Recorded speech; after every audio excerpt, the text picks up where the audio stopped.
சரியா? நான் பிதாவாகிய தேவனாக మన తండ్రి అయిన దేవుడు నీవు, கர்த்தராகிய இயேசு கிறிஸ்துவாக ప్రభు అయిన యేసుక్రీస్తు వారు నీవు, உங்கள் அனைவருக்கும் தேவனுடைய சமாதானம் உண்டாவதாக. మీ అందరికీ కృపా సమాధానం కలుగును గాక. நான் வீட்டு நாம் தேவ சமூகத்தில் ஒன்றாக கூட தேவனை வசூலிக்கிறதா మరలా దేవుడి సమూహంలో మనందరూ ఏకంగా కూడడానికి దేవుడు కృప చూపి ఉన్నారు. தேவனுடைய பாதுகாப்பு ஒவ்வொரு மேலும் இருப்பதாக. దేవునికి కాపుదల మనందరికీ ఉండును గాక. ஆண்டவர் இயேசு கிறிஸ்துவின் நாமத்தினால் உங்கள் ஒவ்வொருவரையும் ஆசீர்வதிக்கிறேன். ప్రభు యేసుక్రీస్తు నామం పేరిట మనందరం ఆశీర్వదిస్తున్నాం. இப்போது நம்மளோட முதலாக நாம் சபைக்கான தலைப்பை பார்ப்போம். మొదటిగా మన సంఘానికి సంబంధించిన కొన్ని ప్రకటనలు మనం చూద్దాం. இப்போ வர சண்டே வந்து 4வது ஆనివర్సరీ 4th ஆனிవర్సరీ ஆஃப் చర్చ్. రానున్న ఆదివారం వచ్చేసి సంఘం యొక్క 4వ సంవత్సర వార్షికోత్సవ కార్యక్రమం జరుగుతుంది. సో నెక్స్ట్ బాగా క్రిస్మస్ ప్రోగ్రామ్ డిసెంబర్ లో తర్వాత చూసినట్లయితే క్రిస్మస్ కార్యక్రమం డిసెంబర్ నెలలో ఉంటుంది. இதற்கான பிரார்த்தனை செய்து கொள்வோம். మనం వీటి కోసం ప్రార్థన చేసుకుందాం. ஆனிவர்சரிக்கு ஒரு குடும்பம் டைவர் இருக்காங்க. ఈ యొక్క వార్షికోత్సవ కార్యక్రమానికి ఒక కుటుంబం 2000 రూపాయలు ఇచ్చారు. దేవునికి కృపగా ఆశీర్వదించారు. దేవుడు తామే ఆ కుటుంబం ఆశీర్వదించును గాక. నెక్స్ట్ బైబిల్ టెస్ట్ வந்து நம்ம சீக்கிரமா நடத்துவோம். తర్వాత చూసినట్లయితే బైబిల్ పరీక్ష మనం త్వరలో నడిపిద్దాం. దేవునికి సిద్ధమైతే మనం డిసెంబర్ మంత్ நடத்தலாம். దేవుడి సిద్ధమైతే డిసెంబర్ నెలలో మనం జరిపిద్దాం. இன்னும் உங்களுக்கு 2 months టైం இருக்கு. ఇంకా 2 నెలల సమయం ఉంది మీకు. సిలబస్ வந்து ఎస్రా 10 చాప్టర్స్. దానికి సిలబస్ చూసినట్లయితే ఎస్రాలో వచ్చేసి 10 అధ్యాయాలు. అదే మన లూకాస్ 25 మనపడవచ్చు. లూకాసు వార్తలు 25 కంఠస్థ వాక్యములు. So total marks 50, pass marks 25. మొత్తం 50 మార్కులు, పాస్ మార్క్ 20 మార్కులు. సో ఇది வந்து நீங்கள் ஆயத்தமாக இருக்கிறது. మీకోసం ఈ పరీక్ష రాయడానికి సిద్ధంగా ఉండండి. யார் இந்த ரெடியா இருக்கீங்க నెక్స్ట్ వీక్ మీకు சொல்லுங்க. அதுக்கு ஏத்த மாதிரி நம்ம ரெடி பண்ணுவோம். మీకు ఎవరు రాయదలుస్తున్నారో వచ్చే వారికి చెప్పినట్లయితే దాని తగ్గట్టుగా మేము ప్రశ్న పత్రం సిద్ధపరుస్తాము. அடுத்து எஸ்தர் ప్రేయర్ நடத்துற ஒவ்வொரு தேவனை ஆசீர்వదించాங்க. ఎస్తేర్ ఈ గృహ కుడికలు జరిపిస్తున్న ప్రతి కుటుంబాన్ని దేవుడు తామే ఆశీర్వదించును గాక. எப்படி ஜெபிக்க வேண்டிய தேவன் அவருக்கு கேட்டு தெரிவிப்பார். వాళ్ళు ఏ విధంగా ప్రార్థించాలో దేవుడు వాళ్ళకి అనుగ్రహించును గాక. அவருடைய ஜெபத்து மூலம் அதிகம் உள்ள குடும்பத்தை ரட்சிக்கப்பட்டு சபைக்கு வந்து சேருவாங்க. ఆ వాళ్ళ ప్రార్థన మూలంగా చుట్టుపక్కల ఉన్న ప్రాంతాల ప్రజలు రక్షించబడి సంఘం వచ్చి చేరును గాక.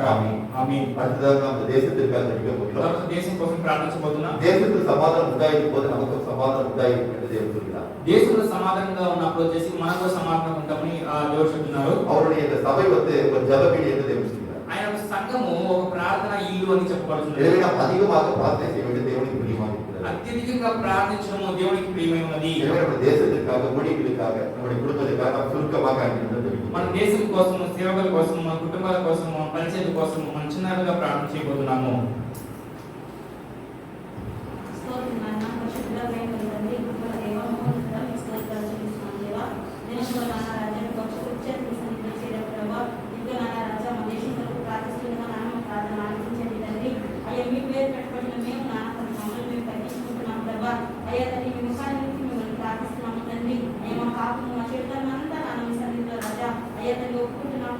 అయ్యా మా పితృల పాపములు రాజా, అయ్యా మా సమస్యల యొక్క పాపములు రాజా, మా కుటుంబీకుల పాపములు, అయ్యా మా దేశస్తులు ప్రతి ఒక్కరి పాపాన్ని రాజా మీరు దయతో క్షమించినానా. మీ నామ నిమిత్తం, మీ తల్లిల నిమిత్తం ప్రభా మీ కృప నిమిత్తం క్షమించినానా. మీ దేశానికి క్షేమాన్ని, స్వస్థతను మీరు దయచేయండి తండ్రి రాజా. అయ్యా తండ్రి ఇదిగో నాన్న రాజా మా దేశంలో ఉండే అయ్యా తండ్రి ప్రతి బిడ్డను మీ చేతికి సమర్పిస్తున్నాం ప్రభా. అయ్యా తండ్రి రాజా ఇదిగో నాన్న కరోనా వైరస్ చేత ఎంతమంది బాధింపబడుతున్నారు. ప్రతి ఒక్కరిని మీరు దర్శించండి. ఐసోలేషన్ లో అయ్యా తండ్రి క్వారంటైన్ చేయబడుతున్న ప్రతి బిడ్డను మీరు విడిపించండి ప్రభా. ఈ కరోనా వైరస్ ఎదుర్కొని పోరాడుతున్న సాతాను క్రియలను ఏ స్నామంలో కట్టి బంధిస్తున్నాం ప్రభా. అయ్యా తండ్రి నశించి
దయచేయండి తండ్రి. అయ్యా అదే ఎలాంటి తీవ్రతతో ఈ తెగులు వచ్చిందో అదే తీవ్రతతో వెళ్ళిపోయే కృపను మీరు దయచేయండి రాజా. అయ్యా ఎస్లేం వరకు ప్రార్థిస్తున్నాం. ఎస్లేంలో ఉండే అయ్యా తండ్రి వారికి సమాధానం దయచేయండి ప్రభా, శాంతి దయచేయండి ప్రభా. అక్కడ ఉండే యూదులు అయ్యా తండ్రి ఇశ్రాయేలు రక్షణ పొందే కృపను దయచేయమని వేడుకుంటూ అయ్యా తండ్రి రాజా మా దేశాన్ని, దేశ ప్రజల్ని, మా కుటుంబాన్ని, సంఘాన్ని మీ చేతులకు సమర్పించుకుంటూ యేసుక్రీస్తు వారి నామములో సమర్పించండి వేడుకుంటున్నాము తండ్రి. ஆமென். ఆమేన్. ஹalleluya. தேவனாமத்துக்கு மகிமை. దేవుని నామమునకు మహిమ కలుగును గాక. இப்போது இன்றைக்கு தேவன் மனிதன் தினமாக பேசும் வார்த்தை என்னவென்று பார்ப்போம். దేవుడు ఈ రోజు మనతో ప్రవచనంగా మాట్లాడుతున్నాం. Today God has spoken as a prophecy from the book of Jeremiah chapter 5 verse 1 to 5. Jeremiah 5 அதிகாரம் 1 to 5 வசனங்களுடைய தேவனுடைய தீர்க்கமாக பேசுகிறார். ఇర్మియా గ్రంథము 5వ అధ్యాయము 1 నుంచి 5వ వచనం వరకు దేవుడు మనతో ప్రవచనంగా మాట్లాడారు. Today the God has spoken the prophetic word of the book of Jeremiah chapter 5 verse 1 to 5. ఇర్మియా గ్రంథము 5వ అధ్యాయము 1 నుంచి 5 వచనములు. ఎస్లేము వీధులలో ఇటు అటు పరిగెత్తుతూ చూసి తెలుసుకోండి. దాని రాత్రి వీధులలో విచారణ చేయండి. న్యాయం జరిగించుతూ నమ్మకంగా నుండి యత్నించుకున్న ఒకడు మీకు కనపడిన ఎడల నేను దాన్ని క్షమించుదును. యెహోవా జీవములో అన్న మాట పలికిన వారు మోసం ఉంటే ప్రమాణం చేయుదురు. దేవుడు நமக்கு என்ன சொல்கிறார்? చూడండి దేవుడు ఇందులో మనకి ఏం చెప్తున్నాడు. எருசலேம் அன்றைக்கு எருசலேம் நகரத்தில் நடந்த காரியத்தை நமக்கு தேவன் தெரிவித்தார். యెరూషలేము మరియు అంటే ఆ దినం యెరూషలేములో జరిగిన కార్యాలు దేవుడు మనకి బయలుపరుస్తున్నాడు. உண்மையாக தேவனுடைய வசனத்தின்படி நடந்து நியாயமாக இருக்கிற மனுஷன் யாராவது இருக்கிறார் எனக்கு சொல்லுங்கள். నిజంగా దేవునికి భయపడి దేవుని వాక్యాన్ని నడుచుకునే మనిషి ఎవరైనా ఉంటే చెప్పండి అని అంటున్నారు. அப்படி ஏதாவது ஒரு மனுஷன் இருந்தா கூட அதை நான் மனுஷன் வேண்டும். అలాంటి మనిషి ఎవరైనా ఉంటే వారికి క్షమాపణ కలుగు చేస్తా అంటున్నారు. యెహోవా యథార్థత మీదనే కదా నీవు దృష్టిస్తున్నావు. నీవు వారిని కొట్టితివి కానీ వారికి ఉత్తరం పలకలేదు. వారిని చీలింపు చేసి ఉన్నావు కానీ వారి శిక్షకు లోబడగలుగుతున్నారు. దానికంటే తమ ముఖములను కఠినంగా చేసుకుని ఉన్నారు. మనుషులకు సమర్పింపరు. தேவன் அவரை நோக்கி பார்க்கிறார். దేవుడు వాళ్ళ వైపు చూస్తున్నారు. அவர் சத்தியத்தின்படி வாழ்வார்கள் நினைக்கிறார். వాళ్ళు సత్యం ప్రకారం జీవిస్తారు అని అనుకుంటున్నారు. ஆனால் சத்தியம் நடக்காதபடிக்கு அவர்கள் விரோதமாக நடக்கும்போது వాళ్ళు సత్యం ప్రకారం నడుచుకున్నాక విరోధంగా నడుచుకుంటున్నప్పుడు அவர்களுக்கு சிக்ஷைகளை தேவன் தருகிறார். వారికి శిక్ష దేవుడు వేస్తున్నారు. ஆனால் அவர்கள் அதை ஏற்றுக்கொள்ள மாட்டேங்கிறார். కానీ వాటిని అంగీకరించమని వారు అంటున్నారు. முகங்களை கண்படை போல தெரியாகிறார்கள். వాళ్ళు చేసి వాళ్ళ ముఖములను కఠినంగా చేసుకుంటున్నారు. రాతి కంటే కఠినంగా చేసుకుంటున్నారు. அப்போது எரேமியா தேவனுக்கு சொல்கிறார். అప్పుడు ఇది ఆ దేవునికి చెప్పుకుంటున్నారు. இவர் தீசுராவியவர் மதியர்கள் துணியில்லாதவங்க. వీళ్ళు వచ్చేసి బుద్ధి లేని వారు వీళ్ళు. இவர் தேவனுடைய வழியையும் தேவனுடைய நியாயத்தையும் அறியாமல் போகிறார்கள். దేవుని యొక్క మార్గంలో దేవుని యొక్క న్యాయం ఎదుర్కోబోతున్నారు. నేను కనుగొంటిని వీరు ఎన్నికలేని వారేమి యెహోవా మార్గమును తమ దేవుని న్యాయవిధిని ఎదుట బుద్ధిహీనులై ఉన్నారు. కనులైన వారి వద్దకు పోయేదను, వారితో మాట్లాడేదను. వారి యెహోవా మార్గమును తమ దేవుని న్యాయవిధిని ఎరిగిన వారే ఉందురు కదా అని నేను అనుకుంటుని. అయితే ఒకరును తప్పకుండా వారి కాడిని విడిచిన వారు కాను, కట్టలు తెప్పుకొని వారు కనుగొన్నారు. ஓகே. இப்ப இன்னைக்கு தேவனை மொழி பேசின வாக்குகளை ஆரம்பிக்கிறார். ఈ రోజు దేవుడు మనతో మాట్లాడిన ప్రవచన మాటలకు ఒక సారాంశం ఏమనగా தேவனுடைய வசனத்தின்படி நீதிப்படி நியாயத்தை வாழ வேண்டும் என்று சொல்கிறார். దేవుడు ఆయన వాక్య ప్రకారం ఆయన నీతి ప్రకారం ఆయన న్యాయం ప్రకారం మనం జీవించాలని ఆయన ఇష్టపడుతున్నాడు. அப்படி வாழாத பட்சம் நமக்கு சில சிக்ஷைகள் தருகிறார். అలా జీవించే పక్షంలో కొన్ని శిక్షణ దేవుడు మనకు అనుమతిస్తున్నాడు. அதை நாம் உணர்ந்து கொள்ளாத போது దాన్ని అర్థం చేసుకోకపోయినప్పుడు நம்முடைய வாழ்க்கையில் நம்ம என்ன செய்யணும்? இதயத்தை கடினப்படுத்தியும் మన హృదయం కఠినపరుచుకుంటున్నాం. இன்னும் அநேக சிக்ஷைகளை தேவனுக்கு பெற்றுக்கொள்கிறோம். ఇంకా అనేక శిక్షలు దేవుని దగ్గర నుంచి పొందుకుంటున్నాం. எனவே தேவன் நம்மை பார்த்து சொல்கிறார். కాబట్టి దేవుడు మనకు చెప్తున్నాడు, அவருடைய சத்தியத்தின்படி நடவுங்கள். அப்போது நீங்கள் வாழ்க்கையில் ஆசீர்வாதம் பெற்றுக்கொள்வீர்கள். ఆ సత్యం ప్రకారం మీరు నడుచుకోండి. అప్పుడు మీ జీవితంలో మీరు ఆశీర్వాదాన్ని పొందుకుంటారు. ఆమేన్. இப்போ தேவனுடைய வார்த்தை புரிஞ்சுக்கொள்வோம். ఇప్పుడు దేవుడు చెప్పిన మాట అర్థం చేసుకున్నాం. அதற்கு நாம் சத்தியத்தின்படி வாழ்வதற்கு ஏற்படுவோம். ఆ ప్రకారం సత్యం ప్రకారం జీవించడానికి మనం అప్పగించుకున్నాం. இன்றைக்கு தேவன் நம்மோடு பேசுகிற வார்த்தை நாம் பார்ப்போம். ఈ రోజు దేవుడు మనకు మాట్లాడే మాటలు మనం చూద్దాం. என்னோடு எடுத்துக்கொள்கிறேன். నాతో పాటు తీసుకోండి. The book of Psalms, కీర్తనల గ్రంథము chapter 71, 71వ verse కీర్తన. 1. சங்கீதம் 71 1வது வசனத்தை நாம் படிப்போம். కీర్తన 71వ కీర్తన మొదటి వచనం మనం చదువుదాం. In you, O Lord, I put my trust. Let me never be put to shame. యెహోవా నేను నీ సన్నిధిలో చిక్కినాను. నన్ను ఎన్నడూ సిగ్గుపడనీయకుము. அவங்க கண்களை போய் தேவனுக்கு பிரார்த்தனை செய்வோம். కళ్ళు మూసుకొని దేవుని గురించి ప్రార్థన చేద్దాం. எங்களை அதிகமாக நேசித்து வருகிற ஒருவருக்காக మన ఇంటి ఎత్తున ప్రవేశిస్తున్న మా ప్రియ పరలోకపు తండ్రి, இவர் பரிசுத்த நாமத்தை சோதரிக்கிறோம். పరిశుద్ధ నామమునకు స్తోత్రం చెల్లిస్తున్నాం. உங்களின் பேசின வார்த்தைகளை கேட்ப ఈ రోజు మీరు మాతో మాట్లాడిన మాటను బట్టి உண்மை நாம் நம்பி இருக்கும்போது தாவீதை போல ஒருபோது வெட்கமடைய மாட்டோம் என்பதை உணர்ந்தவர்களாக మిమ్మల్ని మేము నమ్ముకున్నప్పుడు దావీదు ఎన్నడూ మేము సిగ్గుపడమని తెలుసుకున్న వారుగా அன்றைக்கு அசையாத உறுதியுள்ள ஒரு நம்பிக்கை வைத்திருக்கிறார். செய்வீராக. అటువంటి ప్రభుని ఆయన అందువల్ల నిజమైన ఒక విచిత్రమైన కలుగు చేయండి. அத்தகைய நம்பிக்கை நாம் பெற்று வாழ்வதற்கு பெற்றால் అటు నమ్మకాన్ని పొందుకొని జీవించడం చేయండి. எப்படி வாழ்வதை நீங்களே வெளிப்படுத்துகிறாங்க. ఎలా జీవించాలో మీరే మాకు తెలియజేయండి. ஆவியானவர் சபைக்கு சொல்லியதை காதல் கேட்க கடவுளுடைய வார்த்தையை கேட்க ఆత్మ చెప్పుచున్నది సంఘమునకు చెవుల వాడు వినుగా కచ్చిపున రాగునా. நீ சொன்ன வார்த்தை ஒரு குழந்தை கூட அதற்கு அர்ப்பணித்து வாழ்கிறார். మీరు చెప్పిన ప్రతి మాటను మీరు అర్థం చేసుకొని దాని ప్రకారం జీవించుకున్నది చేయండి. இந்த வார்த்தைக்கு பிரவேசிக்க முடியாதபடி எல்லா தடைகளும் பேசாமல் கட்டியப்பட்டிருக்கிறோம். ఈ మాట లోపల ప్రవేశించకుండా అడ్డంకున్న ప్రతి అడ్డంకును యేసు నామములో కట్టబడుతున్నాం. మీరే క్రియ செய்து ஒவ்வொருவரையும் பாதை நடத்துகிறாங்க. మీరే క్రియ చేసి ప్రతి ఒక్కరిని ఈ మార్గంలో నడిపించును గాక. துதியமாக அவர்கள் பேசுகிறோம். సమస్త మహిమ ఘనత ప్రభావాలు మీ నామమునకే చెల్లిస్తున్నాం. மீட்பரட்சகராகிய இயேசு கிறிஸ்துவின் கட்டளையினால் విమోచన రక్షకుడైన యేసుక్రీస్తు వారి నామమున నడుచున్న మా ప్రభు తండ్రి. ஆமென். ఆమేన్. ஹல்லேலூயா. హల్లెలూయా. நாமத்தில் பெற்றார்கள். దేవుని నామానికి మహిమ కలుగును గాక. இப்போது மீண்டும் நாம் படிக்கும் சங்கீதம் 71 வசனம். మరలా మనం చదువుదాం కీర్తనలు 71వ కీర్తన మొదటి వచనాన్ని. యెహోవా, నేను నీ సన్నిధిలో వచ్చి ఉన్నాను, నన్నెన్నడూ మర్చిపోకూడనివ్వము. దేవుడు இதுக்கு நமக்கு சொல்லிய காரியம் என்னவென்றால் దేవుడు ఇందులో ఏం చెప్తున్నాడంటే நாம் தேவனுக்கு நம்பிக்கையாக இருக்கும்போது మన దేవుని మీద నమ్మకం కలిగి ఉన్నప్పుడు நாம் ஒருபோதும் வெட்கப்பட மாட்டோம். మనం ఎన్నడూ సిగ్గుపడము. தேவனுடைய வாழ்க்கை எதிர்பார்த்த முக்கியமான காரியம் என்னவென்றால் దేవుడు మన జీవితం ఎదురు చూస్తున్న ముఖ్యమైన కార్యం ఏంటంటే அதுதான் இந்த செய்தி தலைப்பாக நாம் பார்க்க போகிறோம். అదే ఈ వర్తమానం యొక్క అంశముగా మనం చూడబోతున్నాము. We trusting on God is acceptable to our God. அதாவது தேவனுக்கு நம்பிக்கையாக இருப்பதுதான் தேவனுக்கு பிரியமாக இருக்கிறது. దేవుని మీద నమ్మకం కలిగి ఉండడమే దేవునికి ఇష్టమై ఉన్నది. அவ்வளவு நீங்கள் நாம் தேவனுக்கு நம்பிக்கையாக இருக்க வேண்டும் என்று தேவன் விரும்புகிறார். మీరు నేను దేవుని మీద నమ్మకం ఉంచాలని దేవుడు ఇష్టపడుతున్నాడు. உங்களுடைய கேள்வி நீங்கள் சொல்லுங்க நான் ஏதோ நம்பிக்கையாக இருக்கேன்னு சொல்றேன். మీరు అంతమాత్రమే ఏం చెప్తాడు? అవును నేను దేవుని మీద నమ్మకం కలిగి ఉన్నాను అంటాడు. அவன் வேத வசனத்திற்கு நாம் நம்பிக்கையாக இருக்கிறோமா என்று நாம் பார்க்கிறோம். కానీ పరిశుద్ధ గ్రంథంలో వాక్యానుసారంగా మనం దేవుని నమ్మకం కలిగి ఉన్నామా అని విషయం చూడబోతున్నాం. அன்றைக்கு தாவீது தேவனை பார்த்து சொன்னார், ఆ రోజున దావీదు దేవుని చూసి చెప్పారు, நான் உண்மையை நம்பியிருக்கிறேன், ஒருவர் வெட்கப்படையாதபடி செய்கிறார் என்று. నేను మిమ్మల్ని సన్నదించి ఉన్నాను, మిమ్మల్ని నమ్ముతూ ఉన్నాను, ఎన్నడూ సిగ్గుపడనీయకండి అని అడిగారు. நம்முடைய வாழ்க்கையில் தேவன் மேல் நம்பிக்கையாக இருக்க வேண்டும் என்று தேவன் சொல்கிறார். మన జీవితంలో కూడా దేవుని నమ్మకం కలిగి ఉండాలని దేవుడు చెప్తున్నారు. தேவனுடைய வாழ்க்கையில் எதிர்பார்க்கிற காரியம் என்னவென்றால் దేవుడు మన జీవితంలో ఎదురు చూసే కార్యం ఏంటంటే the book of 1 Peter chapter 1 verse 21. 1 பேதுரு 1ஆம் அதிகாரம் 21ஆம் வசனத்தை பார்க்கும்போது పేతురు రాసిన మొదటి పత్రిక మొదటి అధ్యాయం 21వ వచనాన్ని మనం చూసినప్పుడు Turn the scripture the book of 1 Peter chapter 1 verse 21. 1 பேதுரு 1ஆம் அதிகாரம் 21ஆம் வசனம்.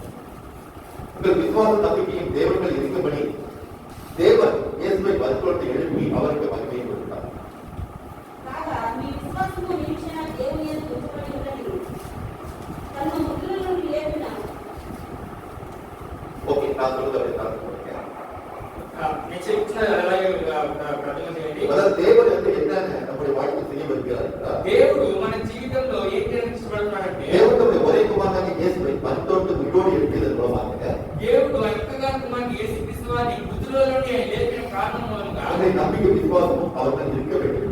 ఆయన నమ్మకము విశ్వాసము ఆయన మీద మనం ఉంచాలి అని తెలియజేస్తున్నారు. நம்முடைய வாழ்க்கையில் எல்லாம் ஒவ்வொரு சமயத்திலும் அனுதினம் மனுஷனாக விட தேவனுடைய பாத நம்பிக்கை கொண்டு விசுவாசத்தோடு வாழ்க்கை. మన జీవితంలో ప్రతి క్షణము ప్రతి సమయంలో కూడా అన్ని వేళల్లో కూడా దేవుని మీద నమ్మకము విశ్వాసం కలిగి జీవించాలి. இதோட அர்த்தம் என்ன? దీని యొక్క అర్థం ఏంటంటే இயேசுவை மரித்தோரிலிருந்து தேவனால் எழுப்ப முடியும் என்றால் యేసుక్రీస్తు వారిని దేవుడు మృతుల నుండి లేపగలిగినప్పుడు இந்த உலகத்தில் பெரிய அதிசயமான காரியம் என்ன? ఈ లోకంలో ఆశ్చర్యమైన అద్భుతమైన కార్యం ఏమిటి? ஒரு மனுஷன் வந்து இறந்து போன அந்த மனுஷன் உயிரோடு இருப்பது பெரிய அதிசயமான காரியம். ఒక మనుషుడు మరణించితే ఆ మరణించిన మనిషిని ప్రాణంతో లేపడమే ఒక గొప్ప అద్భుతం ఆశ్చర్యకారం. அப்படிப்பட்ட அதிசயமான காரியத்தை தேவனால் செய்ய முடியும் என்றால் అటువంటి ఆశ్చర్యమైన కార్యము దేవుడు చేయగలడంటే நம் வாழ்க்கையில் எந்த ஒரு காரியத்தை தேவனால் செய்ய முடியும் என்ற நம்பிக்கை நமக்கு வர வேண்டும். మన జీవితం ఎటువంటి కార్యమైనా దేవుడు చేయగలడు అని ఒక నమ్మకం మనకు కలగాలి. எனவேதான் தேவன் என்ன சொல்கிறார்? కావున దేవుడే చెప్తున్నాడంటే அவருடைய குமாரனையும் மருத்துவத்தை உயிரோடு எழுப்பினேன். నా కుమారుడు మృతుల నుండి లేపినే. அவருடைய வாழ்க்கையில் நீங்கள் காண்கிற எல்லா காரியங்களும் அற்பமான காரியங்களாக இருக்கிறது. మీ జీవితం చూస్తున్న సమస్త కార్యములు అల్పమైనవి, స్వల్పమైన కార్యములై ఉన్నవి. உங்களுடைய பார்வைக்கு பெரிய விஷயமா இருக்கு. మీ దృష్టిలో అది పెద్ద విషయాలు ఉండవచ్చు. ஒரு நல்ல உத்தியோகம் வந்து கிடைக்கிறதா இருக்கலாம், ఒక మంచి ఉద్యోగమైనవచ్చు, சொந்த வீடு கிடைக்கிறதா இருக்கலாம், సొంత ఇల్లు కట్టేదైనవచ్చు, பிள்ளை பிறக்கிறதா இருக்கலாம், పిల్లలు పుట్టడమైనవచ్చు, நம்ம வாழ்க்கையோட ஆஸ்பாதமாக கிடைக்கிறதா இருக்கலாம், మన జీవితంలో ఒక ఆశీర్వాదకరంగా ఉండడమైనవచ్చు. எல்லாம் நம்முடைய பார்வை பெரிதாக இருக்கலாம். కానీ మన దృష్టిలో అది పెద్ద విషయాలు ఏమి ஆனால் ఉండవచ్చు. தேவனுடைய பார்வை இது சாதாரணமான காரியங்களை கொண்டுள்ளது. కానీ దేవుని దృష్టిలో ఇది సాధారణమైన కార్యం అర్థం చేసుకోండి. எனவேதான் தேவன் சொல்கிறார், కాబట్టి దేవుడు చెప్తున్నారు, நீ என் மேல் உண்மையான நம்பிக்கை வைத்தால் నా మీద మీరు నిజమైన నమ్మకం ఉంచితే நாம் ஒருபோதும் அசைக்கப்படாதபடிக்கு தேவன் என்ன செய்வார்? வெட்கமடையாதபடிக்கு வேண்டும். మనం ఎన్నడూ కదిలింపబడకుండా సిగ్గుపడకుండా దేవుడు మనం ఉంచుతారు. அதைத்தான் சொல்கிறார். అదే అదే చెప్తున్నారు. The book of Psalms chapter 125 సంగీతం 125 பார்க்கும்போது కీర్తనలు 121 కీర్తన 1వ వచనం మనం చూసినట్లయితే The book of Psalms chapter 125 verse 1 121వ కీర్తన మొదటి వచనం మనం చదివినట్లయితే கர்த்தரை நம்புகிறவர்கள் என்றென்றைக்கு பசியாதிருக்கும் சீயோன் பர்வதத்தை போல என்றென்றைக்கு நிலைத்திருப்பார்கள் என்று தேவன் యెహోవా నమ్ముకున్న వారు ఎన్నడూ సీయోను కొండపై నిలిచి ఉంటారని చెప్పబడుతుంది. அதன் அர்த்தம் என்ன? சீயோன் பர்வதம் எங்க இருக்கிறது? அந்த பரலோக ராஜ்யத்தில் இருக்கிறது. సీయోను కొండ ఎక్కడ ఉన్నది? అది వచ్చేసి பரலோக ராஜ்யத்தில். పరలోక రాజ్యంలో ఉన్నది. அப்படி என்றால் நாம் இந்த உலகத்தில் எப்படிப்பட்ட கஷ்டங்கள் உபத்திரவங்கள் சிரமங்கள் வந்தாலும் சரி మనకు ఎటువంటి కష్టములు శ్రమలు ఉపద్రవం కలిగినా కూడా நாம் தேவனில் நம்பிக்கை வைத்தால் మన దేవుని నమ్మకం ఉంచితే எப்படி இந்த பரலோக ராஜ்யத்தில் உள்ள சீயோன் மலை ஒருபோதும் அசையாது. ఏ విధంగా పరలోక రాజ్యంలో ఉన్న సీయోను పర్వతం ఎన్నడూ కదిలింపబడదు. நம்ம வீடா இருக்கட்டும், எந்த ஒரு காரியமா இருக்கட்டும், ஒரு பூகம்பம் வரும்போது அசையும். కానీ ఈ భూమి మీద ఎటువంటి భూకంపం వచ్చినప్పుడు ఆ భూమి అనేది కదులుతుంది. ஆனால் அந்த பரலோக ராஜ்யத்தில் உள்ள அந்த சீயோன் மலை ஒருபோதும் அசையாது. కానీ ఆ పరలోక రాజ్యంలో ఉండే ఆ సీయోను పర్వతం ఎన్నడూ కదిలింపబడదు. அது தேவன் வாசமாகிறார். ఎందుకంటే అక్కడ దేవుడు నివాసమే ఉన్నాడు. எனவே நீங்களும் தேவனில் நம்பிக்கை வைத்து வாழும்போது మీరు నేను దేవుని మీద నమ్మకం ఉంచి జీవించినప్పుడు எப்படி அது அசையாமல் இருக்கிற அந்த சீயோன் பர்வதத்தை போல உறுதியாக இருக்கும். ఏ విధంగా కదిలింపబడిన ఆ సీయోను కొండ వలె మనం స్థిరముగా ఉంటాము. எனவே தாவீது தேவனை பார்த்து சொல்கிறார். ఏమనగా దావీదు దేవుడిని చెప్తున్నాడు. என்னோட எடுத்துக்கொள்ளுங்க. నాతో పాటు తీసుకురండి. The book of Psalms chapter 71 సంగీతం 71 కీర్తనలు 71వ కీర్తనలో 14వ వచనాన్ని பார்க்கும்போது 14వ వచనాన్ని మనం చూసినప్పుడు turn the scripture the book of Psalms chapter 71 verse 14 நானும் எப்போதும் நம்பிக்கை கொண்டிருந்து மேன்மேலும் உம்மை துதிப்பேன். నేను ఎల్లప్పుడూ నిరీక్షించును. నేను మరి ఎక్కువగా నేను కీర్తించును. இல்லது அநேக புரிந்துகளோ ఇందులో నుంచి మనం ఏం అర్థం చేసుకోవాలి? தாவீது வாழ்க்கையில் அநேக கஷ்டங்கள் உபத்திரவங்கள் வந்தது. దావీదు యొక్క జీవితంలో అనేక కష్టములు అనేక శ్రమలు ఉపద్రవములు కలిగినవి. அந்த வாழ்க்கையில் ஒருபோதும் நம்பிக்கை கிடையாது. కానీ అతని జీవితంలో ఎన్నడూ కూడా నమ్మకం తగ్గలేదు. அந்த நம்பிக்கை ஒவ்வொரு நாளும் அதிகமாக வளர்ந்து மேன்மேலும் வளர்ந்து உறுதியாக இருக்கும். కానీ అతని యొక్క జీవితంలో నమ్మకం ప్రతిరోజు పెరుగుతూ ఆయన స్థిరమైన నమ్మకం ఏర్పడింది. நான் பேர் அதாவது பெரிதான நம்பிக்கை கொண்டவனாக மேன்மேலும் ஒவ்வொரு நாளும் நீ துதிப்பேன் சொல்கிறார். అతనేం చెప్తున్నాడు? నేను స్థిరమైన నమ్మకం కలిగిన వాడుగా నిరీక్షిస్తూ మరి ఎక్కువగా నేను కీర్తిస్తాను అంటున్నాడు. ஒரு அர்த்தம் என்ன? అర్థం ఏంటంటే நம்முடைய வாழ்க்கை தேவன் எதிர்பார்க்கிற காரியம் என்ன? మన జీవితంలో దేవుడు ఎదురుస్తున్న కార్యం ఏంటి? நீங்கள் வாழ்க்கை எதிர்பார்க்கிற சில காரியம் நடக்காத போது உங்கள் நம்பிக்கை குறைகிறது. మీ జీవితంలో ఎదురుస్తున్న కొన్ని కార్యాలు జరగకపోయినప్పుడు మీ జీవితంలో నమ్మకం తగ్గిపోతుంది. ஆனா தேவன் என்ன எதிர்பார்க்கிறார்? కానీ దేవుడు ఏం చూస్తున్నాడు? நம்முடைய தேவன் சர்வவல்ல தேவன். మన దేవుడు సర్వశక్తిగల దేవుడు. அவரால் முடியாத காரியம் ஒன்றுமில்லை. ఆయనకి అసాధ్యమైనది ఏమీ లేదు. எனவே இந்த நம்பிக்கை ஒருபோதும் குறையாதபடிக்கு ஒவ்வொரு நாள் நம்பிக்கை பெருக வேண்டும் என்று விரும்புகிறார். అందుకే ఈ నమ్మకం ఎన్నడూ తగ్గిపోకుండా ప్రతిరోజు పెరగవాలని నేను అనుకుంటున్నాడు. நம்முடைய வாழ்க்கை எப்போது நம்பிக்கை குறைகிறது? మన జీవితంలో ఎప్పుడు నమ్మకం తగ్గుతుంది? நாம் எதிர்பார்க்கிற காரியங்கள் எதிர்பார்த்த நேரத்தில் நடைபெறாவிட்டால் நமக்கு நம்பிக்கை குறைகிறது. మన జీవితంలో ఎదురు చూస్తున్న కార్యాలు ఎదురు చూస్తున్న సమయంలో జరగకపోయినప్పుడు మన జీవితంలో నమ్మకం తగ్గిపోతుంది. நாம் என்ன நினைக்கிறோம்? அந்த குறிப்பிட்ட நேரத்தில் காரியம் நடந்தால் நமக்கு சந்தோஷமா இருக்கும். మనం ఏమనుకుంటున్నాము?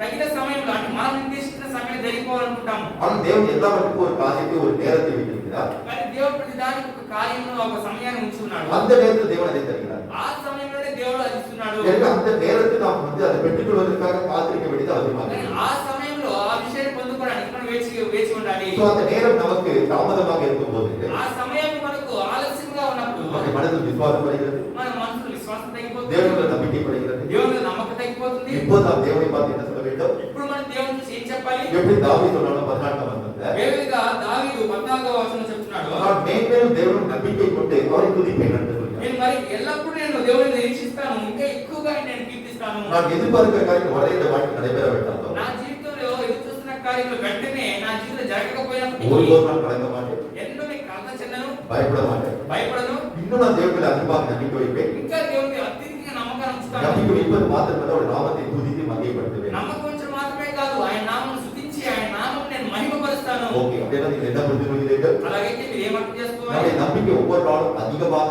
வேண்டும் என்பதை நாம் புரிந்து கொள்கிறோம். మన జీవితంలో ప్రతిరోజు మన నమ్మకాన్ని అత్యధికంగా దేవుని మీద ఉంచాలి. So, முதல்ல நாம் என்ன பார்க்க போகிறோம்? మొదటిగా మనం ఏం చూడబోతున్నాం? நம்முடைய நம்பிக்கை யார் மேல் இருக்கக்கூடாது என்று பார்க்க போகிறோம். మన యొక్క నమ్మకము ఎవరి మీద ఉండకూడదు అనే విషయాన్ని మనం చూడాలి. First we are going to see on whom our trust should not be. யார் மேல் நம்முடைய நம்பிக்கை இருக்கக்கூடாது என்று பார்க்க போகிறோம். మన జీవితంలో ఎవరి మీద నమ్మకం ఉంచకూడదు అనే విషయాన్ని చూడాలి. On whom our trust should not be. நம்முடைய நம்பிக்கை யார் மேல் இருக்கக்கூடாது என்று பார்க்க போகிறோம். మన జీవితంలో ఎవరి మీద నమ్మకం ఉంచకూడదు అనే విషయాన్ని చూడబోతున్నాం.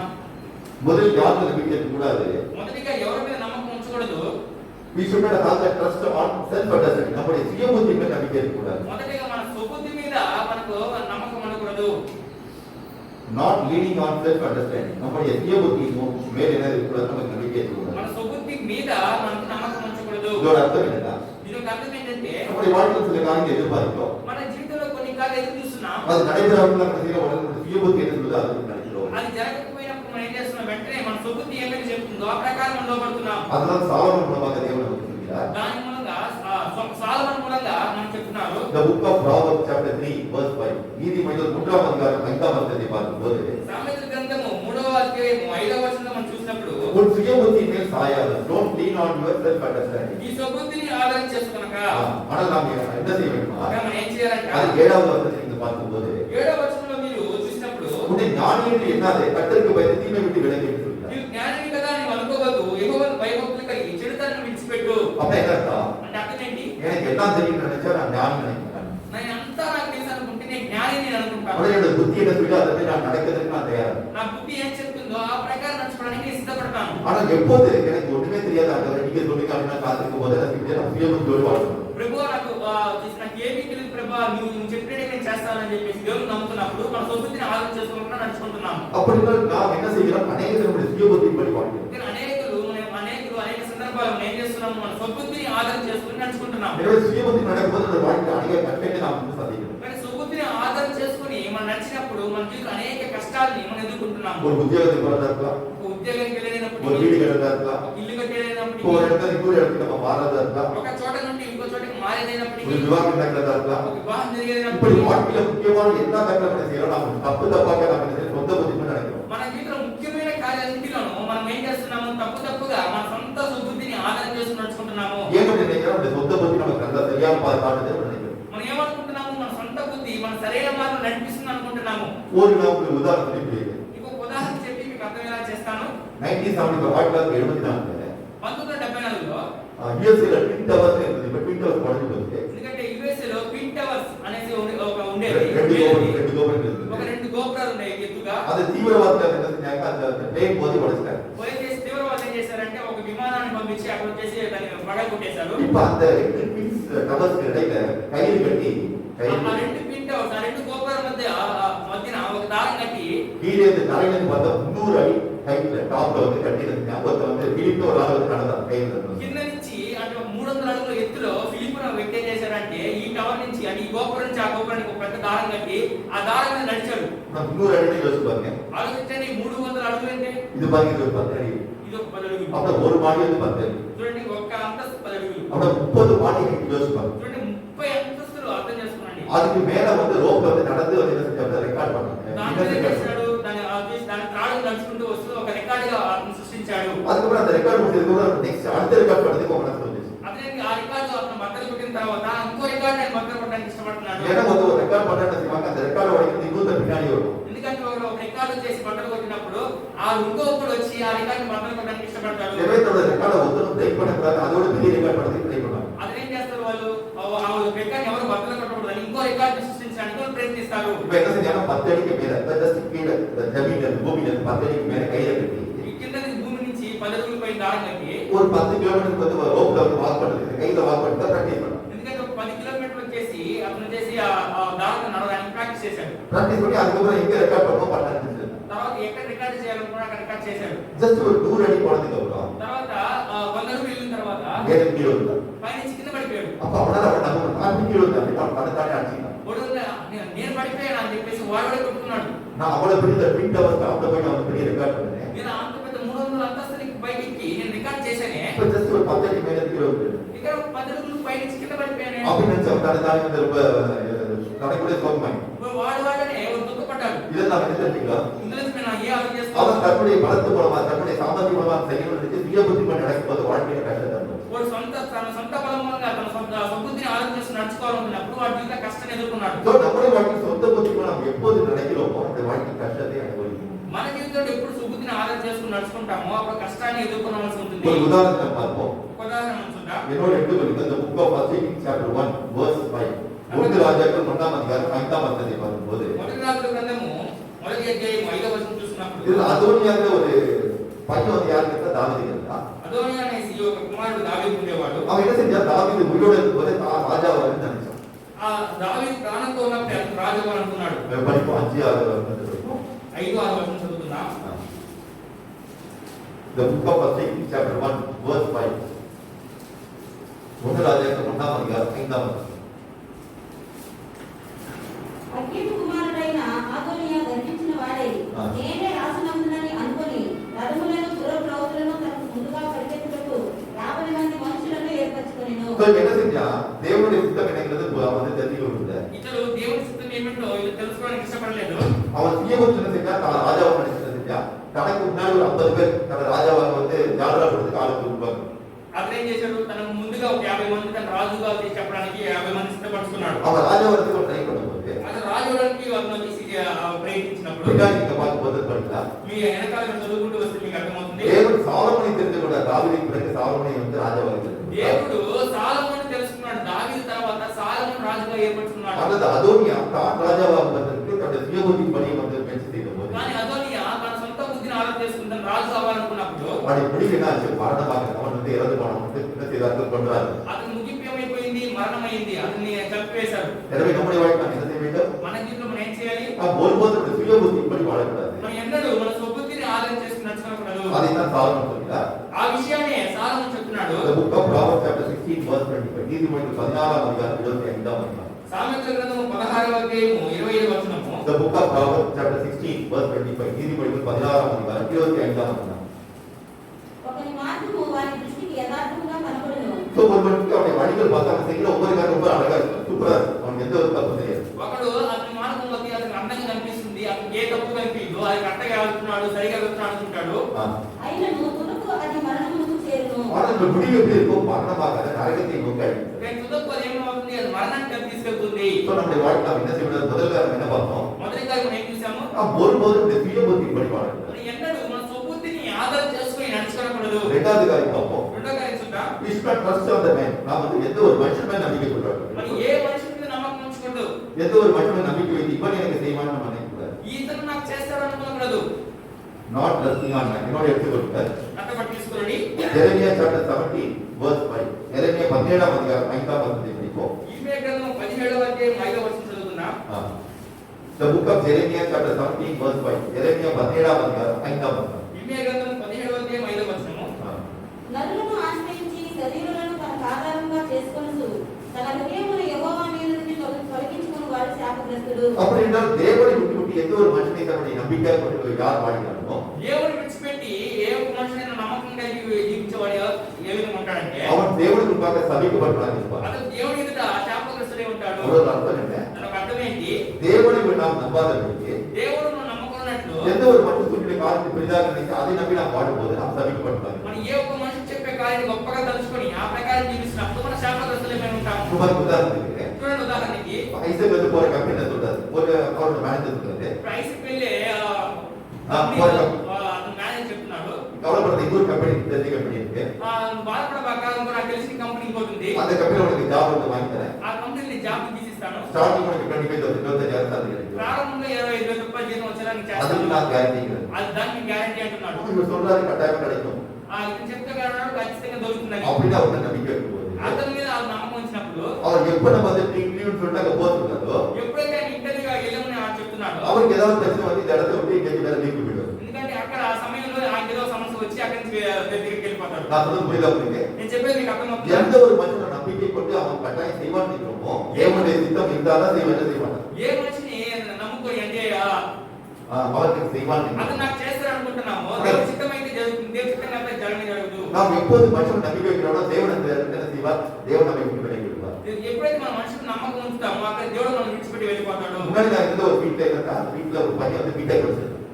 నేను ముందున్న ఇంట్లో అంటే మేము ఒక అద్దె ఇంట్లో ఉన్నాము, అక్కడ ఒక ఇంట్లో ఒక పిల్లవాడు బీటెక్ చదువున్నాడు. இப்ப வீட்டை பிடிச்சிட்டாங்க. బీటెక్ చేశాడు. என் பையன் ஜஸ்ட் வீட்டுக்கு பாஸ் பண்ண போதும். నా కుమారుడు బీటెక్ పాస్ అయితే చాలు. வெங்கையா நாயுடு வந்து பாக்கெட் இருக்காரு. వెంకయ్య నాయుడు నా ప్యాకెట్ లో ఉన్నాడు. அவர் யாருக்கு உபராஷ்டிரபதியா இருக்காரு. ఆయన ఉపరాష్ట్రపతి ఉన్నాడు. அவருக்கு தெரிஞ்ச ஜஸ்ட் ஒரு ஃபோன் பண்ணா போதும் என் பையனுக்கு வேலை வாங்கிட்டு ఆయన ఫోన్ చేసి సార్ నా కుమారుడికి వచ్చేసి ఉద్యోగం తీసి చేస్తాడు. ரயில்வேல கிடைச்சா இந்த ஒரு கவர்மெண்ட் ஜாப். రైల్వేలో దొరకవచ్చు, ఎక్కడైనా దొరకవచ్చు. அப்ப அவருடைய மனசுல என்ன நம்பிக்கை? ఆయన మనసులో ఏ నమ్మకము? தேவன் நம்பிக்கை. దేవుని నమ్మకం లేదు. பையன் ஜஸ்ட் பாஸ் பண்ணா போதும். ఆ కుమారుడు జస్ట్ గా బీటెక్ పాస్ అయితే చాలు, என் பையனுக்கு வேலை வாங்கிட்டு నా కుమారుడికి ఉద్యోగం తీసి ஆனா చేస్తాడు. அந்த பையனுக்கு என்ன ஆச்சு? டெங்கு ஃபீவர் வந்து அந்த பையன் அவ்வளவு சீரியஸ் ஆயிட்டான். కానీ ఆ కుమారుడు డెంగ్యూ జ్వరం వచ్చి అంత సీరియస్ అయిపోయాడు. அவன் பல இடங்களுக்கு போனது, பல ஊழியக்காரத்தை ப்ரேயர் பண்ண போனது. అనేక సేవకులకు ప్రార్థన చేయడానికి వెళ్ళాడు. அப்போ ஒரு ஊழியக்காரர் சொன்னாரு, అప్పుడు ఒక இந்த பையனை தேவனுடைய ஊழியத்துக்காக அர்ப்பணிங்க. ఈ పిల్లవాడిని దేవుని సేవకు అప్పగించండి. தேவன் சொல்றாரு இவனை வந்து எனக்காக கட்டிக்கிறேன்னு சொல்றாரு. దేవుడు చెప్తాను ఈ పిల్లవాడిని నేను నాకు ఏర్పరచుకున్నానని. அப்போ அப்படி வேற வழி இல்ல, பையன் வந்து உயிரோட இருக்கணும் அப்படின்னு சொல்லிட்டு நான் ஊழியத்துக்காக அர்ப்பணிச்சாங்க. వాళ్ళకి అప్పుడు వేరే మార్గం లేదు. పిల్లవాడు ప్రాణంతో ఉన్నాడని చెప్పేసి ఆ పిల్లవాడిని దేవుడికి పరిచయం అప్పగించారు. என்ன நடக்குது? ఏం జరుగుతుంది? அந்த பையனுக்கு வந்து சரியாயிடுச்சு. ఆ పిల్లవాడికి గుణమైపోయింది. இப்ப குடும்பமாக ராஜமந்திரியில ஊழியம் செய்யறாங்க. కుటుంబంగా ராஜமந்திரியில కుటుంబంగా రాజమండ్రిలో పరిచయం చేస్తున్నారు. இதோட அர்த்தம் என்ன? ఇది ఒక అర్థం ఏంటి? அவங்க அப்பா நினைச்சிருந்தா பையன் ரைல்வேல ஏதோ ஒரு பெரிய டிபார்ட்மெண்ட் வந்து வேலை செய்யணும் நினைச்சாரு. కానీ ఆయన తండ్రి ఆ పిల్లవాడి తండ్రి ఏం చేశాడు? ఆ కుమారుడు ఆ రైల్వేలోనే గొప్ప ప్రభుత్వం. அந்த நம்பிக்கை வந்து ஒருபோதும் வாழ்க்கை நடக்காது என்று கொள்கிறோம். కానీ ఆ మనుషులకు నమ్మకం వచ్చినప్పుడు మనకి ఎన్నడూ ఆ కార్యం జరగని అర్థం చేసుకోవాలి. இப்ப யோசேப்போட வாழ்க்கை நடந்த காரியத்தை பார்ப்போம். ఇప్పుడు చూడండి, మనం యోసేపు కథను చూసినట్టయితే The book of Genesis chapter 40 verse 9 to 15. ஆதியாகமம் 40ஆம் அதிகாரம் 9-15. ఆదికాండం 40వ అధ్యాయం 9 నుంచి 15 23ஆம் வசனம். 23 వచనాలు. என்னோட எடுத்து கொடுங்க. The book of Genesis chapter 40 verse 9 to 15 verse 23. ஆதியாகமம் 40ஆம் அதிகாரம் 9-15. ఆదికాండం 40వ అధ్యాయం 9 నుంచి 15 వచనాలు. అప్పుడు కానదాయకుల అధిపతి என்ன நடக்குதுன்னு பார்ப்போம். చూడండి ఇక్కడ ఏం జరుగుతుందంటే, இப்ப யோசேப்போட வந்து பார்த்த சிறையில் 2 பேர் இருக்காங்க. యోసేపులో చెరసాల్లో ఇద్దరు ఉన్నారు. அது ஒருத்தர் வந்து பானபாத்திரம், அதாவது ராஜாவுக்கு பார்வோன் ராஜாவுக்கு வந்து ஜூஸ் தரும். అందులో ఒకటి వచ్చేసి పానదాయకు, అంటే పరో రాజుకు వచ్చేసి జ్యూస్ ఇచ్చేవాడు. சோ அவன் கிட்ட இருந்தா தேவன் வந்து ஒரு கனவு காமிச்சார். అతనికి దేవుడు ఒక స్వప్నాన్ని చూపించాడు. அந்த சொப்பனத்தோட அர்த்தம் என்ன தெரியல. ఆ స్వప్నం ఒక అర్థం తెలియలేదు. அந்த சொப்பனத்தை வந்து யார் சொன்னா? யோசேப்பு சொல்றான். ఆ స్వప్నాన్ని యేసేపు చెప్తున్నాడు. இதை படிப்போம். చదువుదా. అప్పుడు కానదాయకుల అధిపతి యోసేపును చూచి, నా కలలో ఒక ద్రాక్షావల్లి నా ఎదుట ఉండెను. ఆ ద్రాక్షావల్లికి 3 తీగలు ఉండెను.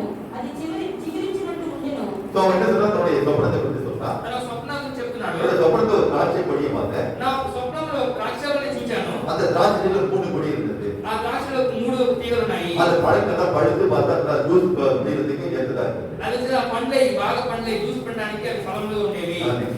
మరియు ఫరో గిన్నె నా చేతిలో ఉండెను.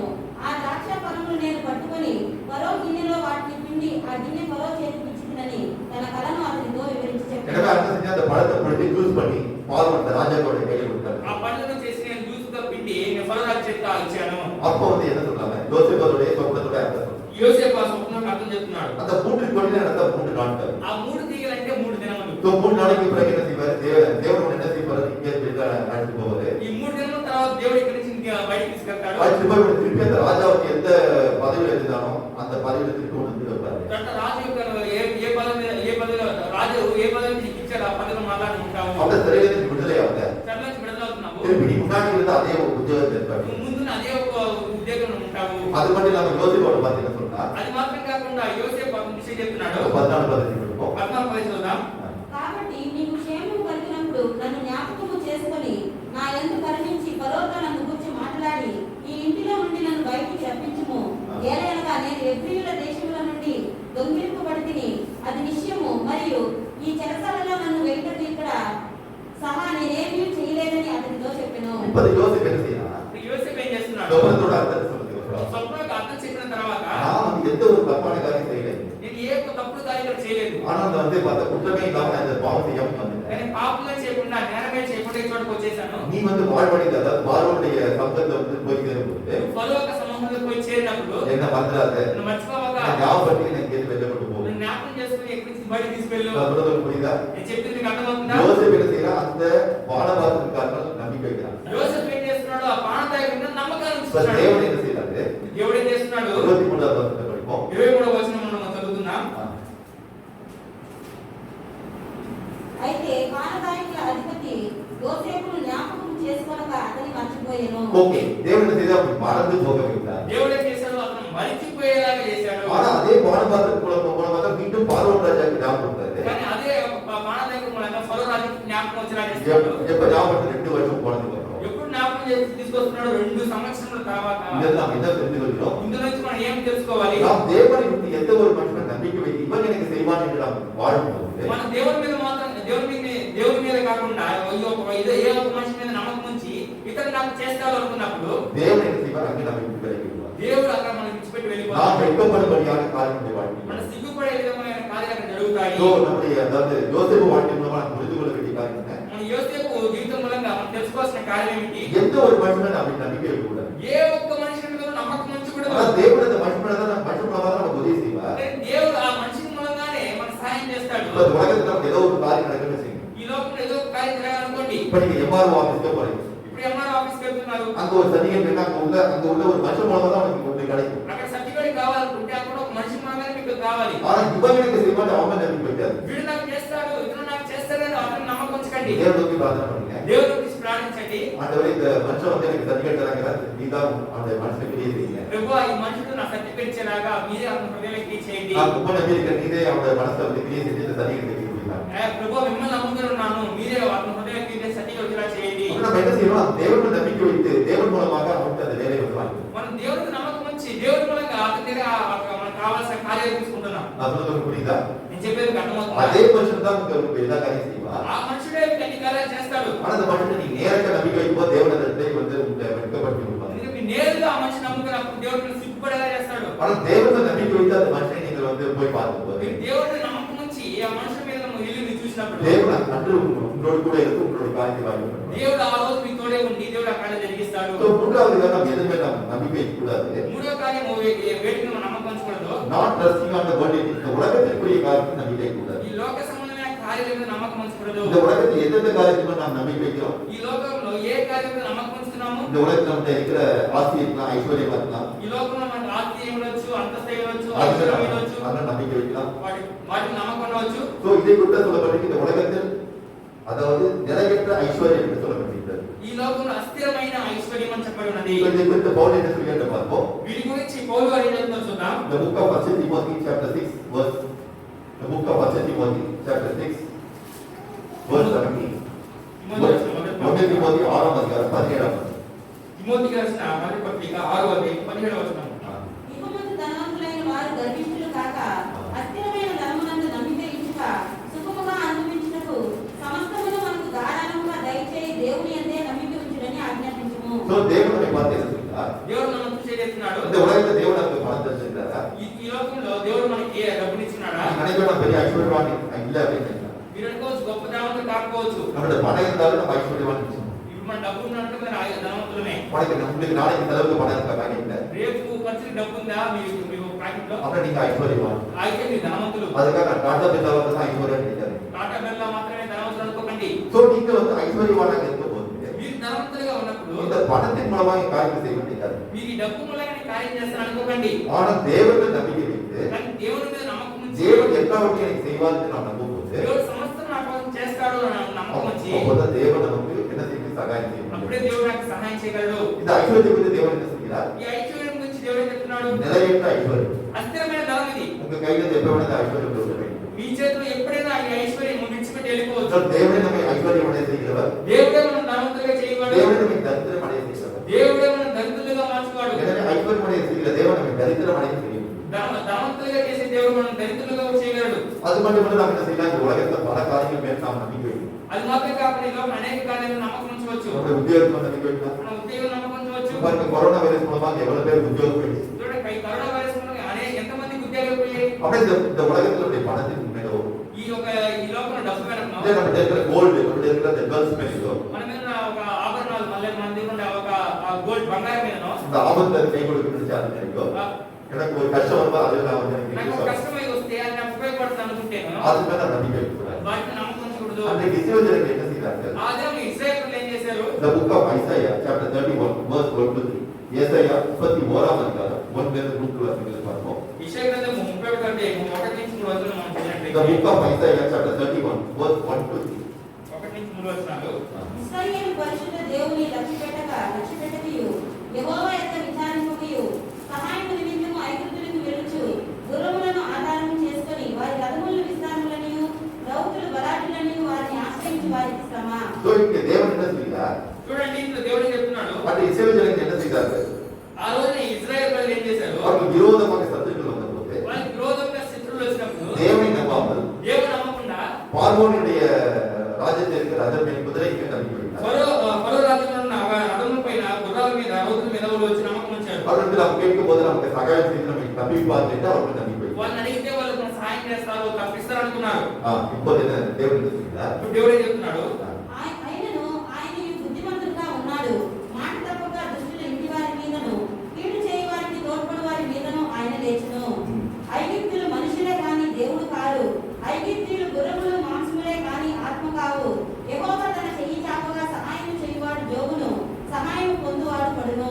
సో தேவன் வந்து என்ன செய்வார்னா, చూడండి దేవుడు ఏం చేస్తారంట? தேவனை நம்பாமல் ரதங்களையும் குதிரையும் நம்பும்போது, దేవుడు నమ్ముకుంటా రథములో గుర్రములో నమ్ముకున్నప్పుడు, தேவனுடைய கரத்தை நீட்டும்போது, దేవుడు యొక్క హస్తం చాపినప్పుడు, யார் சகாயம் செய்ய வருகிறானோ அவனும் சரி, ఎవరైతే సహాయం చేయడానికి వస్తున్న వాడైనా సరే, யார் சகாயத்தை பெற்றுக்கொள்ள இருக்கிறானோ அவனும் சரி, எல்லாரும் நாசம் அடைவார்கள். ఎవరైతే సహాయం పొందుకోవడానికి సిద్ధంగా ఉన్నారో వాళ్ళైనా సరే అందరూ కలిసి నాశనం అయిపోతారు. இதை நாம் என்ன புரிந்து கொள்கிறோம்? ఇందులో మనం ఏం అర్థం చేసుకుంటున్నాం? இந்த உலகத்தில் நாம் எந்த பொருளுமே, அதாவது அந்த காலத்துல ரதம் குதிரைக்கு நம்பிக்கையில்லை. అంటే ఈ లోపల ఏ వస్తువు మీదైనా, అంటే ఆ కాలంలో రథాల మీద గుర్రాల మీద నమ్మకం ఉంచారు. இன்றைக்கு நாம் எதுவுமே நம்பிக்கை வைக்கலாம். మనం ఏ వేటికి నమ్మకం ఉంచాలి? நாம் பார்க்கிற உத்தியோகம் நம்பிக்கை வைக்கலாம். మనం చూసిన ఉద్యోగం నమ్మకం ఉంచవచ్చు. பணம், அதாவது பேங்க்ல இருக்கிற டெபாசிட் பணமே நம்பிக்கை வைக்கலாம். బ్యాంక్ లో డిపాజిట్ మనం ఉంచిన డబ్బుల మీద నమ్మకం ఉంచవచ్చు. நம்முடைய இருக்கிற கோல்டு சில்வர் மேல நம்பிக்கை வைக்கலாம். మన మీద బంగారు వెండి మీద నమ్మకం ఉంచవచ్చు. என்னுடைய அப்பா எனக்கு சொத்து சேர்த்து வச்சிருக்கிற சொத்து மேல நம்பிக்கை வைக்கலாம். నా తండ్రి నాకు ఆస్తులు చేసి పెట్టినాడు అనే ఆస్తులు నమ్మకం ఉంచవచ్చు. எனக்கு எந்த கவலையும் இல்லை, அவர் பார்த்தா எனக்கு பணம் வச்சிருக்காரு, அதை விட்டு நான் சந்தோஷமா நினைக்கலாம்.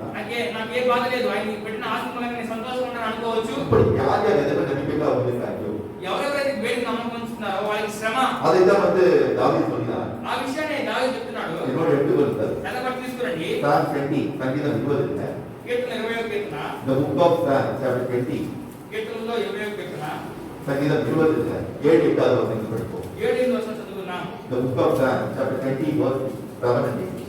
కొందరు రథములను బట్టియు కొందరు గుర్రములను బట్టియు అతిశయపడుదురు. சில பேர் என்ன செய்றாங்க, இந்த உலகத்துல உள்ள ஒரு காரியத்தை பெருசா நினைக்கிறாங்க. కానీ కొంతమంది ఏం చేస్తున్నారు, ఈ లోపల కార్యాలను బట్టి గొప్ప విషయాలు அன்னைக்கு తెలుసుకుంటారు. ரதங்களை குதிரை கொடுத்து பெருமாள் நினைச்சாங்க. అప్పుడు రథముల గురించి గొర్రెల గురించి గొప్పగా అతిశయపడ్డారు. இன்னைக்கு நம்முடைய சொந்தக்காரங்க பெரிய ஆளா இருக்காங்க, அவங்க குறித்து நம்ம பெரும்பாலும் మన మధ్య మన సొంత బంధువులు గొప్పవారి నుంచి వాళ్ళని బట్టి మనం అతిశయపడవచ్చు. நமக்கு இருக்கிற பணத்தை பேங்க் பேலன்ஸ் குறித்து பெரும்பாலும் మనకున్న బ్యాంక్ బ్యాలెన్స్ బట్టి మనం అతిశయపడవచ్చు. நமக்கு யாரும் சகாயம் செய்யலாம் அவங்க குறித்து பெரும்பாலும் நமக்கு யாரும் சகாயம் செய்வாங்க அவங்க அந்த మనకి ఎవరైనా సహాయం చేస్తే ఆ మనుషులను బట్టి మనం అతిశయపడవచ్చు.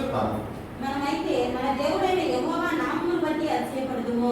ஆனால் தாவீது சொல்றா, அவர்கள் வந்து அது மேல வந்து நம்பிக்கை வைக்கிறாங்க. కానీ దావీదు చెప్తున్నాడు, వాళ్ళంతా వాటిపైన నమ్మకం ఉంచుతున్నారు. நான் என்ன செய்யறேன், நான் தேவனை நம்பிக்கை வைக்கிறேன். కానీ నేనైతే నేను దేవుని బట్టి నేను అతిశయపడుతున్నాను, దేవుని మీద నమ్మకం ఉంచుకున్నాను. వారు కృంగి నేల మీద పడి ఉన్నారు, మనం లేచి చక్కగా నిలుచున్నాము. அவங்க முறிந்து விழுந்தாங்க, அந்த வாழ்க்கையில வெட்கமடைந்து நாசமாயிட்டாங்க. అందుకే వాళ్ళు కుంగి నెలందు పడిపోయారు, వాళ్ళు సిగ్గుపడి నాశనం అయిపోయారు. ஆனா நான் என்று நிமிர்ந்து நான் சந்தோஷமாக இருக்கேன். నేనైతే లేచి చక్కగా నిలుచుకున్నాను. இதை நாம் என்ன தெரிந்து கொள்கிறோம்? వీటి నుంచి మనం ఏం తెలుసుకోవాలి? நம்முடைய நம்பிக்கை யார் மேல இருக்கக்கூடாது, మన నమ్మకం ఎవరి మీద ఉంచకూడదు. நாம் இந்த சுயபுத்தி மேல நம்பிக்கை கொள்ளக்கூடாது. మన సుబుద్ధిని ఆలోచన చేసుకుని నడుచుకోకూడదు. இந்த உலகத்தில் எந்த மனுஷனும் நம்பிக்கை கொள்ளக்கூடாது. ఈ లోకంలో ఏ ఒక్క మనిషిని నమ్మకం ఉంచకూడదు. இந்த உலகத்தில் நிலையற்ற எந்த பொருளுமே நம்பிக்கை வைக்கக்கூடாது. ఈ లోకంలో అస్థిరమైన ఏ వస్తువు మీద కూడా నమ్మకం ఉంచకూడదు. ஸோ அப்படிப்பட்ட தேவனை நம்பிக்கை வைப்பதற்கு நாம் எப்படி வாழ வேண்டும்? దేవుని నమ్మకం ఉంచడానికి మనం ఎలా జీవించాలి? ஸோ நாம் தேவனை நம்பிக்கை வைத்த நம்முடைய வாழ்க்கை எப்படியாக இருக்கும் என்று பார்க்க போகிறோம். మన జీవితంలో దేవుని నమ్మకం ఉంచితే ఎలాగ మారుతుంది అని చూడబోతున్నాము. இரண்டாவது நாம் என்ன பார்க்க போகிறோம்னா, రెండో కార్యం ఏం చూడబోతున్నామంటే, if you are not trust on the God, how your activities will be. நீங்கள் தேவனை நம்பிக்கை வைத்தால் உங்களுடைய வாழ்க்கை எப்படியாக இருக்கும் என்று பார்க்க போகிறோம். మీరు దేవుని మీద నమ్మకం ఉంచితే మీ జీవితం ఎలాగ మారుతుంది అనే విషయం గురించి మనం చూడబోతున్నాము. அதான் நாம் வந்து தேவனை நம்பிக்கை வைக்கிறோம். అదే మన దేవుని నమ్మకం ఉంచుతున్నాము. ஆனால் நம்பிக்கை வைக்கிற வாழ்க்கை எப்படி இருக்க வேண்டும் என்று பார்க்க போகிறோம். మీరు నమ్మకం ఉంచిన జీవితం ఏ విధంగా అయితే ఉండాలి అనే విషయం చూడబోతున్నాము. நாம் அப்படி இருந்தால் நம்முடைய வாழ்க்கை தேவனை நம்பிக்கையாக இருக்கிறது என்பதை நாம் புரிந்து கொள்ளலாம். అలా ఉంటేనే దేవుడు మనం నమ్మకంగా ఉన్నామని తెలుసుకుంటాడు.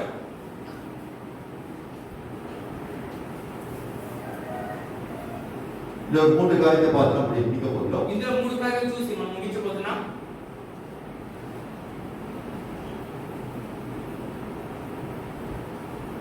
If your trust is on God, then how your activities should be. நாம் தேவனை நம்பிக்கையாக இருந்தால் మన దేవుని నమ్మకం ఉంచితే நம்முடைய செயல்கள், நம்முடைய ஆக்ஷன் எப்படி இருக்க வேண்டும் என்று பார்க்கிறோம். మన యొక్క క్రియలు ఏ విధంగా ఉంటాయో మనం చూడబోతున్నాం. முதல்ல நாம் என்ன செய்ய வேண்டும், நம்மை நாம் தேவனை வந்து தாழ்த்த வேண்டும். మొదటిగా మనలో మనమే దేవుని సమూహంలో తగ్గించుకోవాలని. So இந்த முதல்ல நாம் என்ன செய்வோம், we have to humble ourselves in front of God. நாம் தேவனுக்கு முன்பாக நம்மை நாம் தாழ்த்த வேண்டும். దేవుని ఎదుట మనం దేవుని సమూహంలో మనం తగ్గించుకోవాలని. நீங்க கேட்கலாம், தாழ்த்துக்கு என்ன சம்பந்தம் கேட்கலாம். మీరు అడగవచ్చు, తన తగ్గింపుకి వీటికి ఏ సంబంధం అని. நாம் சொல்லும் முதல் புரியும். నేను చెప్తున్నాను, మీకు అర్థం అవుతుంది. நாம் எதற்காக மனத்தாழ்மை இருக்க வேண்டியது அவசியம் என்று பார்க்க போகிறோம். ఎందుకు మనం మనసును తగ్గించుకోవాలనే విషయంలో మనకి అర్థం చేసుకోవాలి. என்னோட எடுத்துக்கொள்ளுங்கள். నాతో తీసుకోండి. The book of Matthew chapter 5 verse 3. மத்தேயு 5ஆம் அதிகாரம் 3ஆம் வசனத்தை பார்க்கும்போது మత్తయి సువార్త 5వ అధ్యాయం 3వ వచనం మనం చూసినట్లయితే தேவன் என்ன சொல்கிறார்? దేవుడు ఏం చెప్తున్నాడు? The book of Matthew chapter 5 verse 3. மத்தேயு 5ஆம் அதிகாரம் 3ஆம் வசனம். మత్తయి సువార్త 5వ అధ్యాయం 3వ వచనం. ఆత్మ విషయమై దీనులైన వారు ధన్యులు, పరలోక రాజ్యము వారిది. அப்பொழுது நாம் மனதில் அதாவது மனத்தாழ்மையா இருக்கும்போது நாம் எப்படி பாக்கியவான்களாக இருப்போம், பரலோக ராஜ்யம் நமக்கு இருக்க வேண்டும். అంటే మన మనసులో మన దీనత్వం కలిగినప్పుడు దీన మనసు వెళ్ళినప్పుడు ఎలా ఉండేవారికి పరలోక రాజ్యం వారిది అంటున్నాడు. உங்களுடைய மனதில் இந்த மனத்தாழ்மை இருந்தா అంటే మీ మనసులో దీన మనసు కలిగి ఉంటేనే வெளியே நீங்க மனத்தாழ்மை இருக்கும். మీ బయట కూడా దీన మనసు కలిగి உங்கள் ఉండగలరు. இதயம் எப்படிப்பட்டதாக இருக்கிறதோ அப்படிதான் அந்த செயல்பாடுகள் இருக்கும். మీ హృదయం ఎటువంటిదైతే ఉంటుందో అదే మీ యొక్క క్రియలు కూడా అలాగే ఉంటాయి. நான் சொல்றது உங்களுக்கு புரியுதா? నేను చెప్పేది మీకు అర్థమవుతుందా? அவருடைய உள்ளத்தின் வெளிப்பாடு தான் வெளியில வாழ்க்கையாக இருக்கும். హృదయంలో ఉన్న బయటపడే బయట ఒక జీవితంగా ఉంటుంది. உடல் மனத்தாழ்மையுடைய வாழ்க்கை இருக்கும்போது దీన మనసు మన జీవితంలో ఉన్నప్పుడు நாம் எப்படி இருப்போங்கிறத பார்க்கணும். మనం ఎలా ఉంటాం అనే విషయం చూడబోతున్నాం. நம்முடைய தேவன் எப்படிப்பட்டவராக இருக்கிறார்? మన దేవుడు ఎటువంటి వాడే ఉన్నారు? The book of Psalms chapter 138 verse 6. சங்கீதம் 128 6வது வசனத்தை பார்ப்போம். కీర్తనలు 138వ కీర్తన 6వ వచనం మనం చూద్దాం. The book of Psalms chapter 138 verse 6.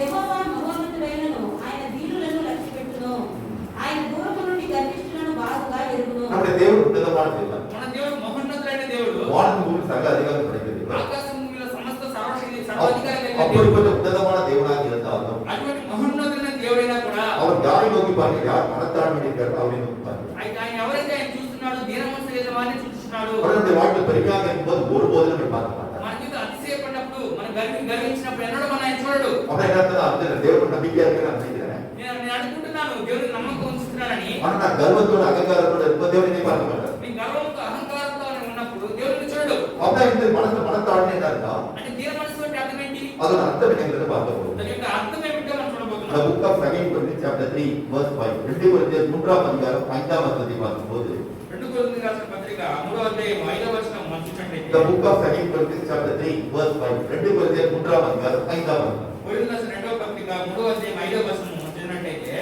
మా వలన ఏదైనా అయినట్టుగా ఆలోచించుటకు మా అంతటి మేమే సమర్థులమని కాదు, మా సామర్థ్యము దేవుని వలననే కలిగి ఉన్నది. இந்த பவுல் மூலமாக தேவன் நமக்கு என்ன செய்கிறார்? చూడండి పౌలు మూలంగా దేవుడు మనకి ఏం చెప్తున్నాడు? எங்களால் ஏதாவது ஒன்று ஆகும் என்பது போல ஒன்று யோசிப்பதற்கு கூட நமக்கு தகுதியான మా கருத்து. వల్ల ఏదైనా అవుతుంది మీ సామర్థ్యం ఆలోచించడం కూడా మేము సామర్థ్యం కాము. அப்படியே இந்த மனசுல கூட நான் என்ன இருக்கிறது அதை நான் செய்ய முடியும் நினைக்கிறது கூட நான் அதுக்கு பார்த்துட்டேன். ఎందుకంటే ఇలా చేయగలను చేస్తానని కూడా నేను పాత్రని కాను. அப்படியே எல்லா காரியம் எப்படி நான் செய்யறேன்? தேவன் மூலமாக செய்கிறேன். కానీ నేను చేస్తున్న కార్యాన్ని ఎవరి మూలంగా చేస్తున్నాను? దేవుని మూలంగా அப்புறம் చేస్తున్నాను. செய்யற ஒவ்வொரு காரியத்தையும் சாமர்த்தியம் யார் தருகிறது? பலத்தை யார் தருகிறார்? தேவன் தருகிறார். నేను చేసే ప్రతి కార్యంలో నాకు బలం ఎవరిస్తున్నారు? సామర్థ్యం ఎవరిస్తున్నారు? దేవుడే ఇస్తున్నాడు. அப்புறம் நான் செய்கிறேன் என்று நினைக்கும் போது என்ன செய்கிறேன்? என் மனசுல வந்து பெருமை வருது. నేను చేస్తున్నాను అనుకున్నప్పుడు ఏమవుతుంది? మనసులో గర్వం వస్తుంది. இப்போ உதாரணத்துக்கு நான் பிரசங்கம் பண்றேன்னு நினைக்கும் போது ఉదాహరణకి నేనే ప్రసంగిస్తున్నాను అనుకున్నప్పుడు அப்போ நான் ஞானத்தோடு எப்படி பேசுறேன்னு எனக்கு பெருமை வரும். నువ్వు జ్ఞానంగా ఎలా మాట్లాడినా నాకు గర్వం వస్తుంది. ஆனால் தேவன் என் மூலமாக பேசுகிறார். కానీ దేవుడు నా మూలంగా మాట్లాడుతున్నాడు. எனக்கு ஒன்றும் தெரியாது. నాకు ఏమీ తెలియదు. தேவன் என் மூலமாக தன்னுடைய வார்த்தை வெளிப்படுத்துகிறார். దేవుడు నా మూలంగా ఆయన మాటలు ఆయన ప్రత్యక్షపరుస్తున్నాడు. So, நான் தேவனை நான் என்ன பிரேயர் பண்ணோம்? నేను దేవునితో ఏం ప్రార్థించాలి? ஆண்டவருக்கு ஒட்டுக்கிறேன். நீ கொஞ்சம் என் கூட இருந்து பேசுங்க. ప్రభువా నాకు ఏమీ తెలియదు. మీ నాతో నుండి మాట్లాడండి. அப்படி நான் பேசும்போது என்னுடைய மனதில் இருந்து தேவனுக்கு முன்பாக தாழ்மையாக இருக்கிறேன். అప్పుడు నేను మాట్లాడినప్పుడు దేవుడితో నేను తగ్గింపు కలిగి ఉన్నాను. మనసు కలిగి ఉన్నాను. ஆனா எனக்கு பைபிள் எல்லாம் தெரியும். నాకు బైబిల్ అంతా తెలుసు. எதா இருந்தாலும் வந்து ப்ரிப்பரேஷன் பண்ண முடியாது. நேரா முன்னாடி என்ன எடுத்து பேசுறேன். ఏది నేను వచ్చేసి ప్రిపరేషన్ చేయాల్సిన అవసరం లేదు. నేను నిలబడుకుంటే నేను మాట్లాడగలను. யாருக்கு எந்த சந்தேகம் தான் நான் பேசுறேன். ఎవరికి సందేహం నేను మాట్లాడతాను. சோ அப்படி இருக்கும்போது எனக்கு என்னோட மனசுல பெருமை வருது. అలా ఉంటే నాకు హృదయం ఏముంది? గర్వం ఉంది. அப்ப என்னுடைய வாழ்க்கையில் எந்த ஒரு காரியத்தை நான் செய்ய முடியாது என்று என்ன நினைக்க வேண்டும். కానీ నా జీవితం ఏ కార్యము నేను చేయలేను అని ఒక తలంపు కలిగి ఉండాలి. இதை நாம் என்ன நாம் புரிந்து கொள்ள வேண்டும். దీనికి మనం ఏం అర్థం చేసుకోవాలి? The book of Acts chapter 17 verse 25. அப்போஸ்தலர் நடவடிக்கைகள் అపోస్తలుల కార్యములు The book of Acts chapter 17 verse 25. அப்போஸ்தலர் நடவடிக்கைகள் 17ஆம் அதிகாரம் 25ஆம் வசனத்தை பார்க்கும்போது అపోస్తలుల కార్యములు 17వ అధ్యాయం 25వ వచనం మనం చూసినప్పుడు நம்முடைய தேவன் எப்படிப்பட்டவர் என்று சொல்கிறார். మన దేవుడు ఎలాంటి వర్ణించబడుతున్నది? ఆయన అందరికీ జీవమును ఊపిరిని సమస్తమును దయచేయవాడు. ஓகே, அவர் எப்படிப்பட்டவர்? நமக்கு ஜீவனை கொடுத்திருக்காரு. ఆయన ఎటువంటి వాడంటే మనకు జీవం ఇచ్చి ఉన్నాడు. நாம் உயிரோடு இருக்கிறதுக்கு நமக்கு சுவாசத்தை கொடுத்திருக்காரு. మనం ప్రాణం ఉండడానికి మనం శ్వాస ఇచ్చి அது ఉన్నాడు. மட்டுமல்ல சகலவற்றையும் நமக்கு கொடுத்திருக்கிறார். అది మాత్రమే కాదు సమస్తం ఇచ్చి ఉన్నాడు. அது இதுதான் கிடையாது எல்லாமே அவர் అది என்ன ఇదే కాదు, ఆయన సమస్తం నాకు ఇచ్చి ఉన్నాడు. அப்படியே நான் இப்ப நேரத்துல நான் பேசுறேன். ఈ సమయంలో మాట్లాడుతున్నాను, பேசுவது தேவனுடைய கிருபை. మాట్లాడుతున్న దేవుడి కృప. இப்போ திடீர்னு ஒரு அப்படி ஒரு தேவனுடைய ஆர்டர் போட செய்யும். దేవుడు వెంటనే ఒక ఆర్డర్ వేసి పెడుతుంది. இந்த வாய் மூணு கடந்த வாய் மூட முடியாது. ఎందుకంటే తెలిసిన నోరు నేను మూయలేను. நான் சொல்ல புரியுதா உங்களுக்கு? నేను చెప్పేది అర్థమవుతుందా? அதுல திறந்த வாய் மூடுவதற்கு கூட தேவனுடைய கிருபை தான் படுது. తెలిసిన నోరు మూయడానికి కూడా దేవుడి కృప ఉంటేనే అది సాధ్యము. அதுதான் 24வது வசனத்துல சொல்றாரு அதே இதுல. అది 22వ వచనంలో చెప్తున్నాడు, நாம் கர்த்தருக்குள் பிழைக்கிறோம், அசைகிறோம், திரிக்கிறோம் அப்படின்னு சொல்றாரு. మనం దేవుడిని చెల్లిస్తున్నాము, మనం బ్రతుకుతున్నాము. அப்பொழுது நீங்கள் நான் தேவனுக்கு நாம் உயிரோடு இருக்கிறோன்றதை புரிந்து கொண்டால் మీరు నేను దేవునిలో ప్రాణంతో ఉన్నాం అనుకుంటే நாம் செய்கிற ஒவ்வொரு காரியம் தேவனுடைய கிருபையினால் செய்கிறோம் என்பதை புரிந்து கொள்வோம். మనం చేస్తున్న ప్రతి కార్యం దేవుడి కృప చేతనే చేస్తున్నాము. உதாரணத்துக்கு காலையில வந்து நீங்க கிச்சனுக்கு போறோம். చూడండి, ఉదాహరణకి మీరు వచ్చేసి ఉదయం లేచి కిచెన్ లోకి వెళ్తున్నారు, நீங்க சமைக்க போறோம். మీరు వంట వండబోతున్నారు. அதுவரை நீங்க செய்யற சமைக்க கிருபைதான். செய்யற ஒவ்வொரு சாப்பாடுக்கு வந்து நேர்த்தியா செய்து கிருபைதான். ప్రభువా, నేను వండుతున్న వంటను సక్రమంగా చేయడానికి కృపను దయచేయి. இது நேர்த்தியா கிருபைதான். ఇది రుచిగా ఉండడానికి కృపను దయచేయి. ஞானம் ஒவ்வொரு காரியம் செய்ய கிருபைதான். జ్ఞానంగా ప్రతి కార్యం చేయడానికి కృపను దయచేయి. அப்படி நினைச்சு நீங்க பண்ணும்போது ப்ராப்ளம் இல்லை. అలా అనుకొని మీరు చేస్తే ఆ సమస్య లేదు. ஆனா திமோத்தி மாதிரி எல்லாரும் நான் பெரிய செஃப் தெரியுமா அப்படின்னு நினைச்சு கண்ண முடிக்க செய்யும் போது ఎందుకంటే మన తిమోతి బ్రదర్ లాగా పెద్ద చెఫ్ అనుకొని కళ్ళు మూసుకొని చేస్తే நம்ம செய்யறது எல்லாமே சொதப்பிடும். మనం చేసేవన్నీ తప్పు తప్పులుగా అయిపోతాయి. உப்பு போடுறது போல சர்க்கரை போட்டுவோம். ఉప్పు వేసే బదులు చక్కెర వేసేస్తాం.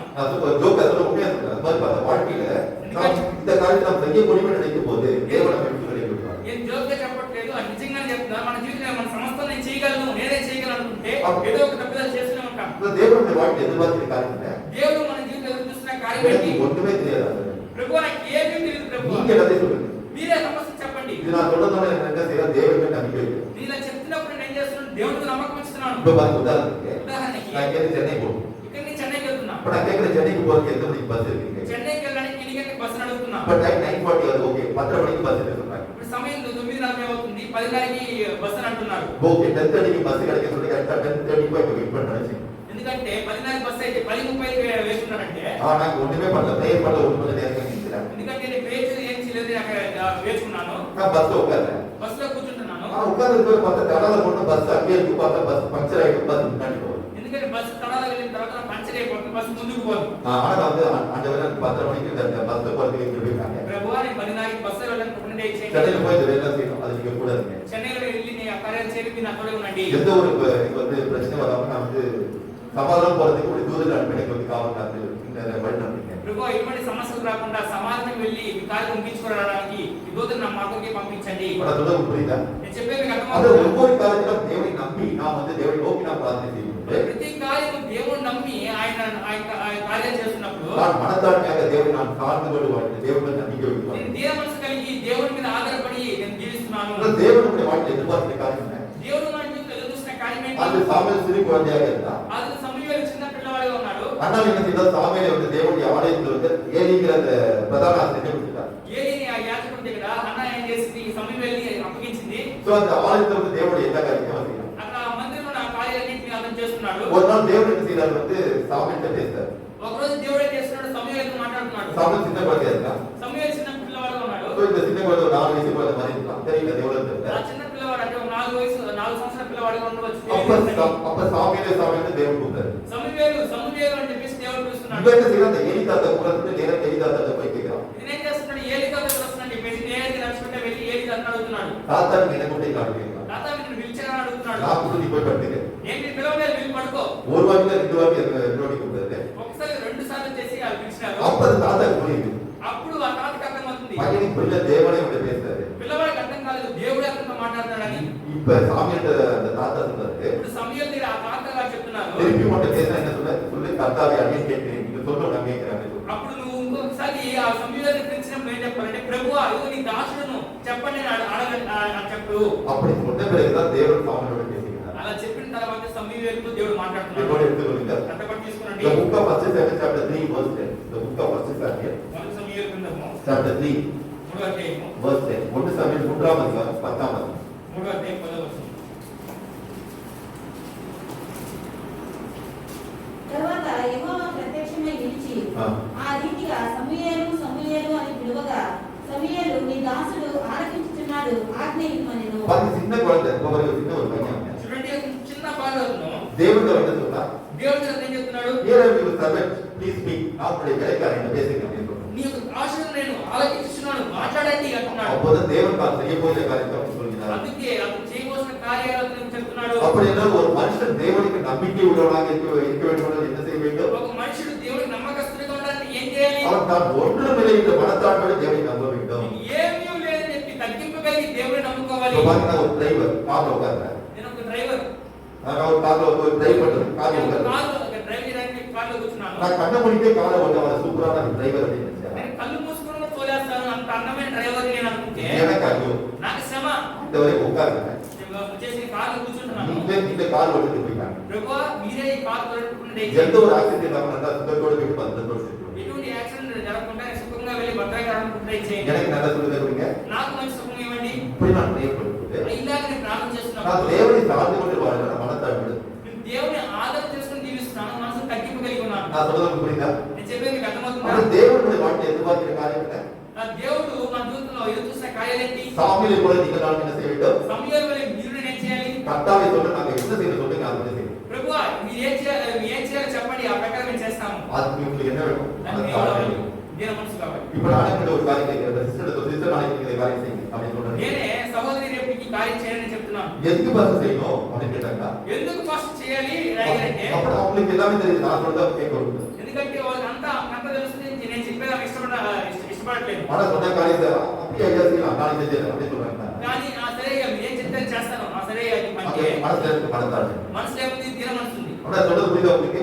చెప్పేది అర్థమవుతుంది. அந்த மரியாதை பார்த்து தேவதூதன் வந்தா மிகாவே வந்தா. అది వచ్చేసి మరియా మికావేలు వచ్చాడు. லூக்கா 1ஆம் அதிகாரத்துல இருக்கும். లూకా మొదటి అధ్యాయం The book of Luke chapter 1 லூக்கா 1ஆம் அதிகாரம் లూకా సువార్త మొదటి అధ్యాయం 31ல இருந்து 37 வரைக்கும் போகுது. 31 నుంచి 38 వచనం చదివాను. எல்லா வசனத்தையும் படிக்கணும். அத்மா ஷார்ட்டா சொல்றேன். అన్ని వచనాలు చదవక్కర్లేదు. నేను షార్ట్ గా చెప్తాను. முக்கியமான காரியத்தை மட்டும் சொல்லி புரிய வைக்கணும். ముఖ్యమైన కార్యాలు మాత్రం చెప్పి కంప్లీట్ చేస్తాను. சோ மரியாதைக்கு முன்பாக தேவதூதன் வந்து பிரத்யட்சமாக ஒரு தரிசனமாகறார். మరియా ఎదుట దేవదూత ప్రత్యక్షమవుతున్నారు. அவன் வந்து சொல்றான் தேவனுடைய ஆவியானவர் உன்னிட வருவாரு. உனக்கு வந்து ஒரு குமாரன் பிறப்பான்னு சொல்றாரு. దేవుని ఆత్మ నీ మీద దిగి వచ్చును. నువ్వు ఒక కుమారుని కందువు. அவனுக்கு சந்தேகம் நான் ஒரு கன்னியா இருக்கேன் இவனுக்கு எப்படி பிள்ளை பிறக்கும். నేను కన్యనయ్యానని ఏ విధంగా నేను చేసి నేను కుమారుని నాకు పుడతారు. அப்ப தேவதூதன் என்ன சொல்றா? అప్పుడు ఆ దేవదూత ఏం చెప్తున్నాడు?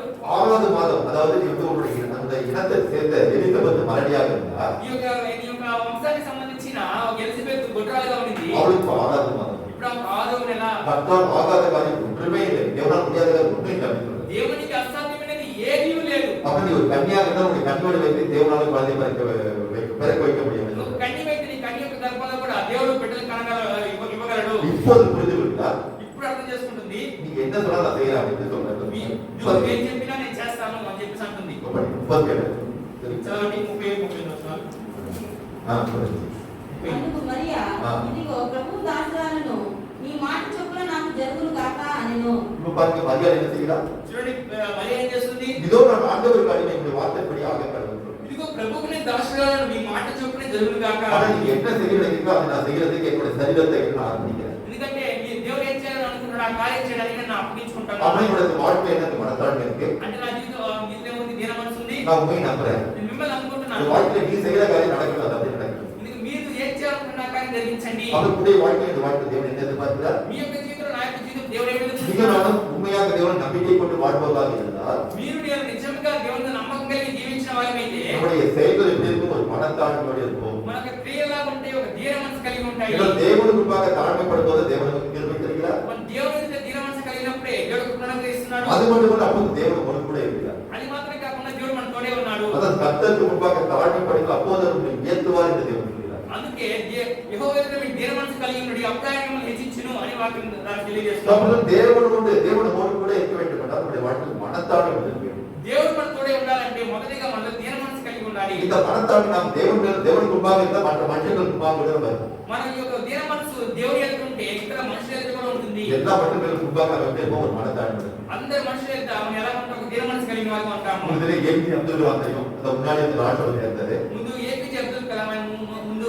ఆయన రాష్ట్రపతిగా ఉన్నాడు. அந்த ராஷ்டிரபதி ஒரு பார்ட்டிக்கு ஒரு ப்ரோக்ராம் கொடுத்தாங்க. ఆయన ఒక పార్టీకి ఆయన పిలుచున్నారు. அந்த ப்ரோக்ராம் முடிஞ்சதுக்கு அப்புறம் சாப்பாடு அதாவது ஏதாவது பஃபே டைப் வந்து சாப்பாடு. అక్కడ బఫే సిస్టమ్ అక్కడ ప్రోగ్రామ్ ముగిసిన బఫే సిస్టమ్ ఆహారం పెడుతున్నారు. முதல்ல ஆகாரம் போது என்ன செய்வாங்க? முதல்ல எல்லாரும் நின்னுடுவாங்க. ఎందుకంటే ఆహారం పే చేస్తారు. అందరూ మొదటిగా ముందుగా నిలబడుకుంటారు. ராஷ்டிரபதி சொன்னாங்க தனியா சேர் போட்டு டேபிள் போட்டு இங்க உட்கார்ந்து சாப்பாடு கொண்டு வர சொன்னாங்க. కానీ రాష్ట్రపతి కాబట్టి ఆయన ఒక కుర్చీ వేసి ఒక టేబుల్ వేసి కూర్చోండి కూర్చోండి మీ ఆహారం తీసుకొస్తామన్నారు. ஆண்டவர் என்ன செஞ்சாரு, ஒரு பிரேக் எடுத்து அவன் ரைட்ல கடைசியில போட்டார். కానీ ఆయన ఏం చేశాడు, ఒక ప్లేట్ తీసుకొని ఆ వరుసలో లైన్ చివరగా వెళ్ళి పడుకున్నాడు. நான் ஒரு ராஷ்டிரபதியா இருந்தாலும் ఒక రాష్ట్రపతిగా కూడా எல்லாருக்கும் என்ன வந்து இருக்கோ அந்த ரூல்ஸ் இருக்கு, அந்த ரூல்ஸ் நானும் ஃபாலோ பண்ணுவேன். ఇది అందరికి ఎటువంటి రూల్స్ అయితే ఉన్నాయో నేను కూడా అదే రూల్స్ ని ఫాలో చేస్తాను. இதெல்லாம் புரிஞ்சுக்கூடிய காரணம் என்ன? ఇందులో నుంచి అర్థం చేసుకోవాల్సిన కార్యం ఏంటి? எந்த மனுஷனுக்கு மன தாழ்மை இருக்கிறதோ ఏ మనిషికి దీన మనసు అయితే ఉందో தேவன் அவனுக்கு கூட இருக்கிறார், దేవుడు అతనితో ఉన్నారు, ஜனங்களும் அவனை நேசிக்கிறார்கள். ప్రజలు కూడా అతన్ని ప్రేమిస్తున్నారు. ஓகே, ஒரு உதாரணத்துக்கு புரியுகிறார். ఒక ఉదాహరణ చెప్పి మీకు అర్థమేలా చేస్తాను. அமெரிக்காவில் ஒரு யுத்தம் நடந்துட்டு అమెరికాలో ఒక యుద్ధం జరుగుతున్నప్పుడు அந்த யுத்தம் நடந்த போது பார்த்தா அந்த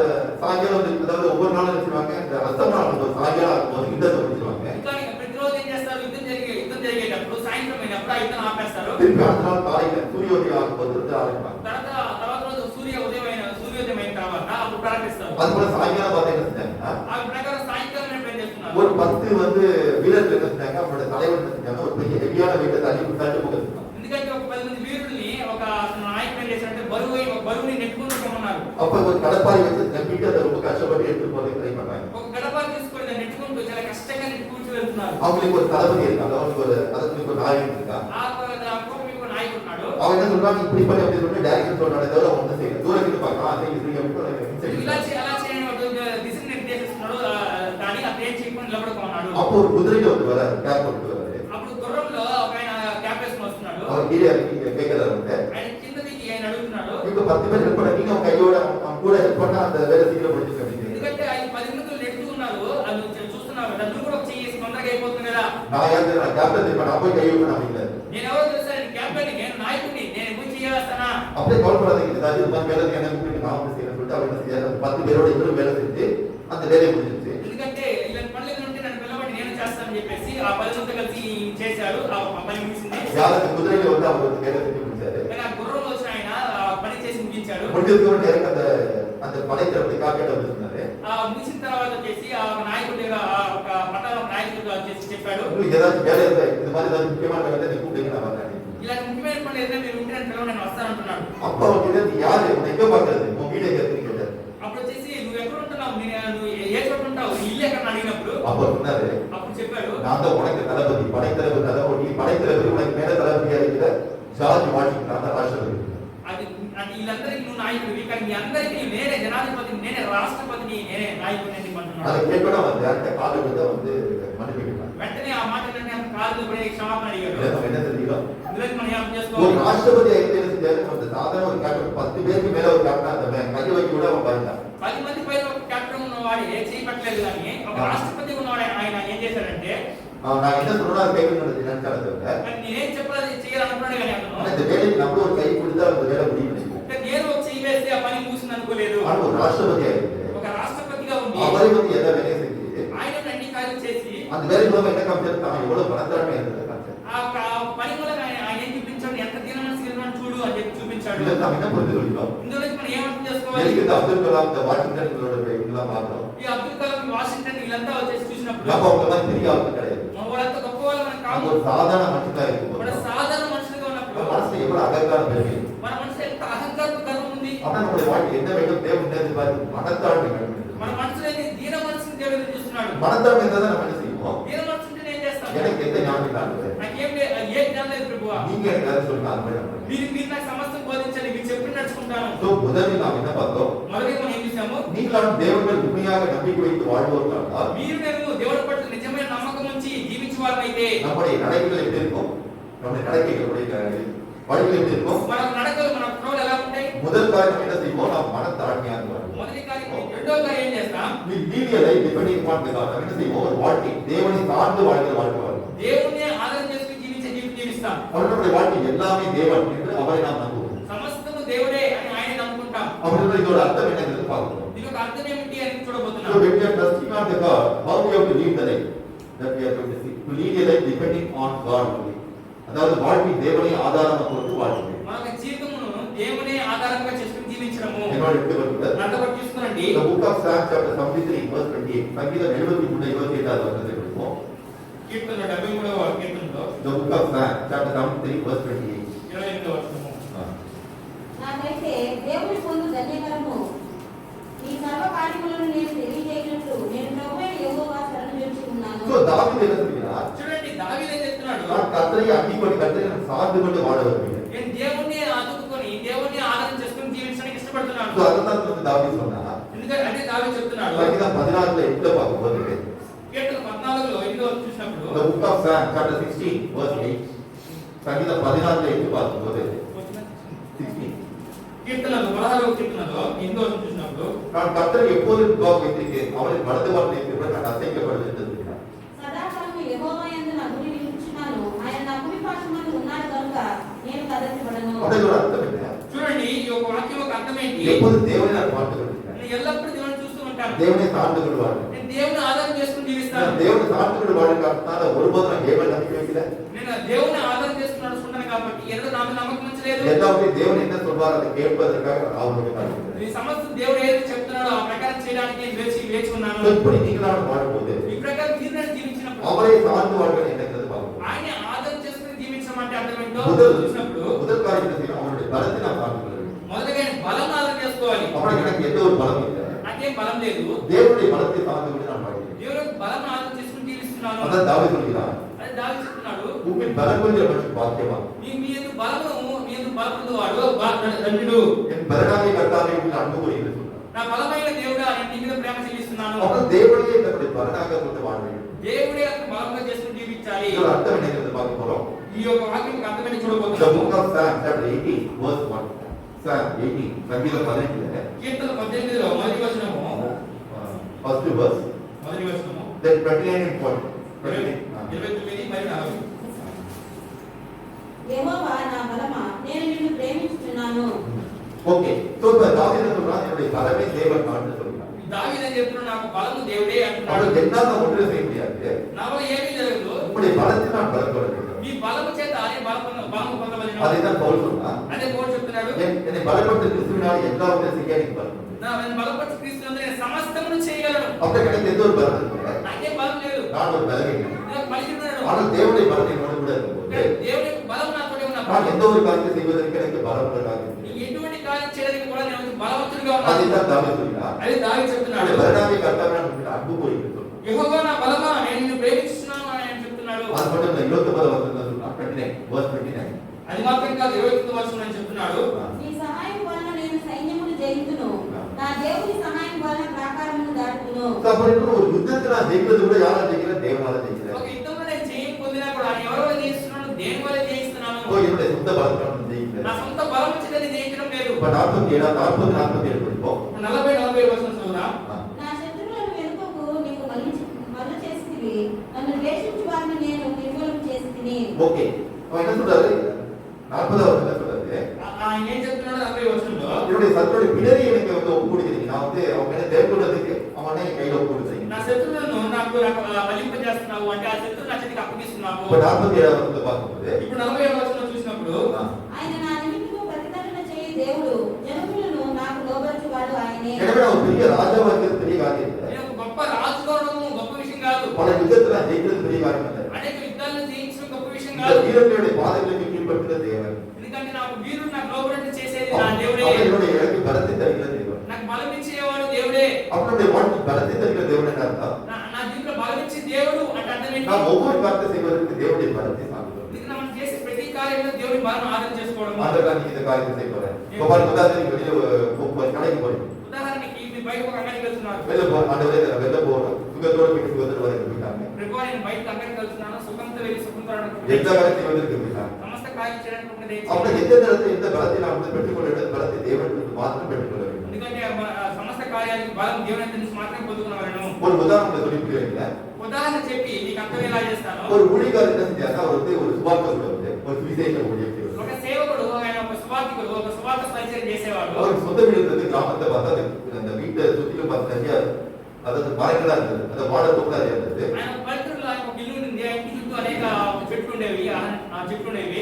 பெரிய பெரிய வாழை மரங்களா இருந்தது. పెద్ద పెద్ద అరటి చెట్లు కూడా ఉండేవి. இவர் பார்த்தா ஒவ்வொரு வாட்டி ஊழியத்துக்கு போகும்போது அந்த வீட்டை விட்டு போகும்போது ప్రతిసారి ఆయన ఇంటి నుంచి సువార్తకు వెళ్ళినప్పుడు ஒரு பிரேயர் பண்ணுவாரு. ఒక ప్రార్థన చేస్తాడు. ஆண்டவரே இந்த குடும்பத்துக்கு அர்த்தம் கொடுக்குறேன். ప్రభువా ఈ కుటుంబాన్ని మన కుటుంబాన్ని చేతికి అప్పగిస్తున్నాను. வீட்டை சுற்றி உள்ள எல்லா பொண்ணையும் நீங்க பாதுகாத்து சொல்லுங்க.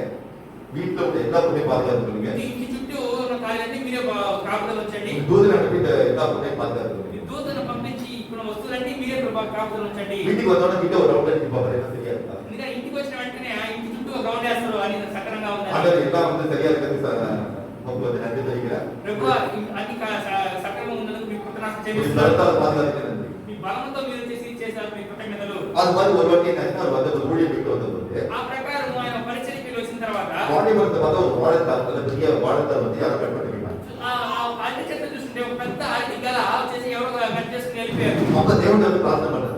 అప్పుడు దేవుడు ప్రార్థన చేస్తున్నాడు. ஆண்டவருடைய தூதரை வந்து அனுப்பி பாதுகாத்து சொல்ல சொன்னேன். ప్రభువా మీ దూతను పంపించి దీన్ని మీరు కాపాడమని చెప్పానే. மிகாவே எங்க போனா ஏன் வந்து என்னோட வீட்டை பாதுகாத்தார்? మికావా ఎక్కడికి పోయాడు? ఆయన ఎందుకు అయితే ఆయన కాపాడలేదు? ஏன் வந்து இந்த வீட்டுல உள்ள பொருள் எப்படி காணா போச்சு? నా ఇంట్లో వస్తువులు ఎలాగ కనిపించకుండా పోయాయి? சோ அந்த பொருள் மீண்டும் வரதுக்கு நீங்க போயிட்டாங்க.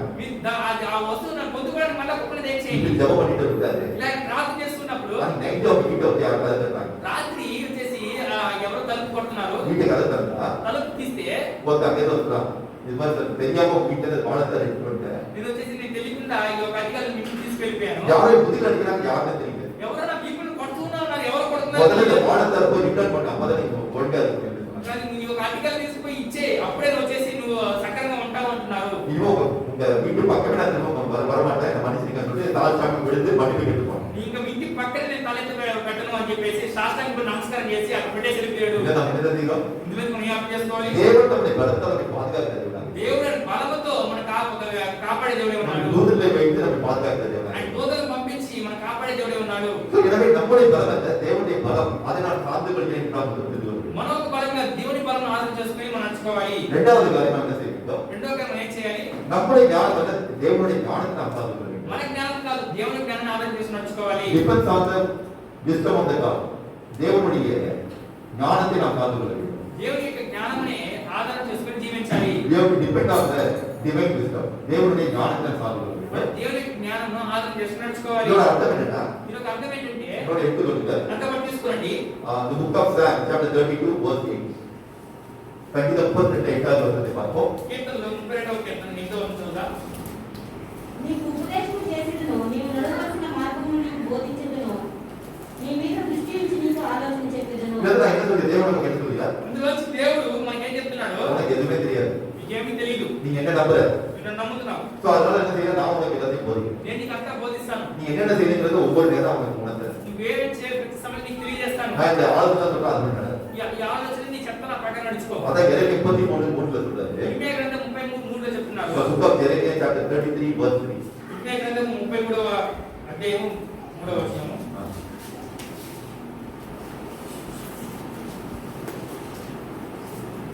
నాకు మొరపెట్టుము, నేను నీకు ఉత్తరమిచ్చేదను, నీకు గ్రహింపులేని గొప్ప సంగతులను, గూఢమైన సంగతులను నీకు తెలియజేస్తాను. நம்மளுடைய வாழ்க்கையில நமக்கு தெரியாத எல்லா காரியத்தையும் சொல்றாரு. நான் உங்களுக்கு சொல்றேன். మన జీవితంలో తెలియని కాలన్నీ ఆయన మనకు చెప్తానంటున్నాడు. ஏன்னா நமக்கு எந்த ஞானம் கிடையாது. మనకే జ్ఞానం లేదు. அடுத்த ஒரு நேரத்துக்கு அப்புறம் நடக்காது ஒரு தெரியும். తర్వాత గంట తర్వాత ఏం జరుగుతుందో మనకు తెలియదు. ஆனா தேவன் எல்லாவற்றையும் அறிந்தார். దేవుడు ఆయన సమస్తం ఆయన తెలుసు. தேவனுக்கு என்னென்ன தெரியாது எல்லாத்தையும் கேளு. நான் உங்களுக்கு சொல்றேன். నీకు ఏమేమి తెలియదు నన్ను అడుగు, నేను చెప్తాను. அப்படி என்னுடைய ஞானம் அல்ல தேவனுடைய ஞானத்தை சார்ந்து கொள்வது. మనో జ్ఞానం కాదు, దేవుని జ్ఞానం ఆధారం చేసుకునేది. ஆனா எவன் தன்னுடைய சுய புத்தி கொண்டு நடக்கிறானோ, ఎవడైతే తన సొంత బుద్ధిని ఆధారం சுய చేసుకున్నాడో, ஞானத்தை கொண்டு நடக்கிறானோ, సొంత జ్ఞానం బట్టి నడుచుకుంటున్నాడు. அவன் தேவனை சார்ந்து வாழ்ந்து தன்னை சார்ந்து வாழ்கிறான். అతను దేవుని ఆధారం చేసుకోలేదు కానీ తన్నే ఆధారం చేసి నడుచుకుంటున్నాడు. உங்களுக்கு ஒரு ఉదాహరణ சொல்லி புரியுது. మీకు ఒక ఉదాహరణ చెప్పి అర్థం ఎలా చేస్తాను. சாமுவேல் மோர்ஸ் வந்தாரு. Samuel Morse. సామ్యుయేల్ మోసే ఒక వ్యక్తి ఉండేవాడు. ஆனா இவருடைய முக்கியமான காரியம் என்னன்னா மோர்ஸ் கோடுங்கிறது கண்டுபிடிச்சார் அவர்தான்.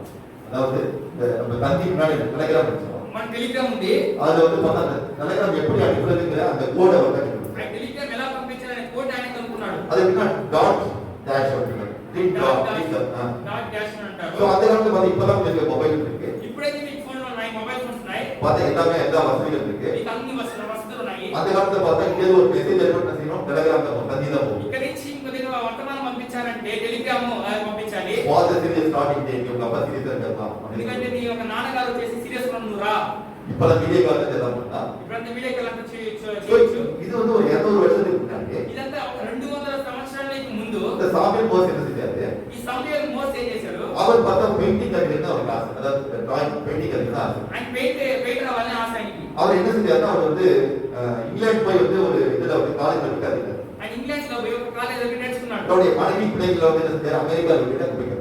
ఆయన తన భార్య పిల్లల్ని అమెరికాలో పెట్టేసి ఆయన పోయి నేర్చుకున్నాడు. ஸோ அங்க கத்துக்கிட்ட போது என்ன ஆச்சுன்னா அங்க ஒரு வருஷம் தங்கி கத்துக்கிட்டாரு. అక్కడ ఒక సంవత్సరం నివసించి ఆయన నేర్చుకున్నాడు. இப்ப இருக்கிற மாதிரி பார்த்தா அந்த நாட்டுல பிரயாணங்களுக்கு வந்து ஃபெசிலிட்டிலாம் கிடையாது. ட்ரெயின் அது மாதிரி கிடையாது. ఇప్పుడు చేసిన రైళ్లు, విమానాలు అప్పుడు ఇప్పుడున్నంత వసతులు అప్పుడు లేవు. அப்ப வசதி இருந்தாலும் ரொம்ப காஸ்ட்லியா இருக்கும், ரொம்ப கஷ்டப்பட்டு போகும். నీకు వసతులు ఉన్నప్పుడు కూడా చాలా కష్టపడి వెళ్ళాలి. సో అప్పుడు ஒரு வருஷத்துக்கு போது என்ன இது கண்ட்ரோல் வைஸ் இருப்பாங்க. ఈ ఒక సంవత్సర కాలంలో ఏమైంది, ఆయన భార్య చనిపోయారు. సో அவர் ஒரு வருஷம் கத்துட்டு திருப்பி அங்க வந்த போது ఆయన ఒక సంవత్సరం నేర్చుకున్న తర్వాత ఆయన తిరిగి ఇంటికి వచ్చిన வந்ததுக்கு அப்புறம் தெரியும் வைஃப் செத்து போயிட்டாரு. వచ్చిన తర్వాత తెలుస్తుంది తన భార్య చనిపోయిందని. அப்போ யோசிப்பாரு, అప్పుడు నాలుగు చూశాడు. என்ன போல அநேகர் வந்து கஷ்டப்படுவாங்க. இந்த மாதிரி பார்த்தா ஒரு முக்கியமான காரியம் தெரியும்னா இப்படி தெரிஞ்சுப்பாங்க. ఇలా వచ్చేసి నాలా అనేక కష్టపడతారు కదా, ఇలా ముఖ్యమైన కార్యాలు తెలుసుకునేదానికి. இப்ப நான் என்ன செய்வேன் எனக்கு தெரியுது. నేనేం చేయాలి నాకు ஆனா తెలియలేదు. இந்த விஷயத்துல மாத்திரம் எப்படி சொல்றோம். ఈ విషయం ఇతరులకు ఎలా చెప్పేది? இப்படி அவர் யோசிச்சு பார்த்தா அந்த பிரேயர் பண்ணும்போது ఇలాగ ఆలోచించి ఆయన ప్రార్థన చేస్తున్నప్పుడు தேவன் அவருக்கு ஞானத்தை தந்தார். దేవుడు అతనికి జ్ఞానం ఇచ్చాడు. என்ன ஞானத்தை தந்தார்? ఏ జ్ఞానం ఇచ్చాడు? டீப் டாட் அதாவது புள்ளி கோடு line dot line. Dot line. இதை வச்சு பார்த்தா ஒவ்வொரு வார்த்தையும் என்ன செய்யலாம், டாட் லைனாக மாற்றலாம். ఆయన డాట్ లైన్ గా ஒவ்வொரு பேசுற ஒவ்வொரு வார்த்தையும் மாற்றலாம். ఆయన ప్రతి మాట మాట్లాడాడు. அப்புறம் இந்த வார்த்தை மூலமாக ஒரு இடத்துல இன்னொரு இடத்துக்கு என்ன செய்யலாம், செய்தி அனுப்பலாம். ఇంకా నీ ఒక మాట మూలంగా ఒక దగ్గర నుంచి ఇంకో దగ్గరికి వర్తమానం పంపించవచ్చు. இப்போ என்ன செய்யறது கண்டுபிடித்தா ఈ విధంగా కనిపెట్టాడు. இந்த கண்டுபிடித்த நீங்க போஸ்ட் ஆஃபீஸ் டெலிகிராம் தான் இப்போ கூட சில பேர் அனுப்புவாங்க. చాలా మంది కూడా ఏం చేస్తారు, పోస్ట్ ఆఫీస్ టెలిగ్రామ్ పంపిస్తూ ఉంటారు. సో அது என்ன சொல்றது தெரியுது சொல்றது ఉత్తరం. உத்தரவு. ఉత్తరం. சரி டெலிகிராம் தான் அனுப்புவாங்க. ఒక టెలిగ్రామ్ పంపిస్తూ ఉంటారు. సో இந்த டெலிகிராம் கண்டுபிடிச்சது அந்த மோர்ஸ் கோட் கண்டுபிடிச்சாங்க சாமியல் மோரிஸ். సామీల్ కనిపెట్టిందే సామీల్ మోరిస్. సో இவர் கண்டுபிடிச்ச அந்த மோர்ஸ் கோட் என்ன செஞ்சாங்கன்னா ఇది కనిపెట్టిన మోర్స్ కోడ్ ఏం చేశారంటే, உங்களுக்கு மார்கோனிக்கு அவர் தான் முதல்ல ரேடியோ வந்து கண்டுபிடிச்சவர். మార్గోన్ అనే ఆయన రేడియో కనిపెట్టాడు. அவர் முதல்ல ரேடியோ கண்டுபிடிச்சது எப்படி அவர் கண்டுபிடிச்சாருன்னா మొట్టమొదటిగా రేడియో ఎలా కనిపెట్టాడంటే, இந்த மோர்ஸ் கோட் வந்து ஒரு இடத்துல இன்னொரு இடத்துக்கு எப்படி அனுப்பணும், ఈ మోర్స్ కోడ్ ని ఇక్కడి నుంచి కొంచెం ఎలా పంపించాలి. முதல்ல ரேடியோ மூலமாக அந்த இதை அனுப்பிச்சாரு.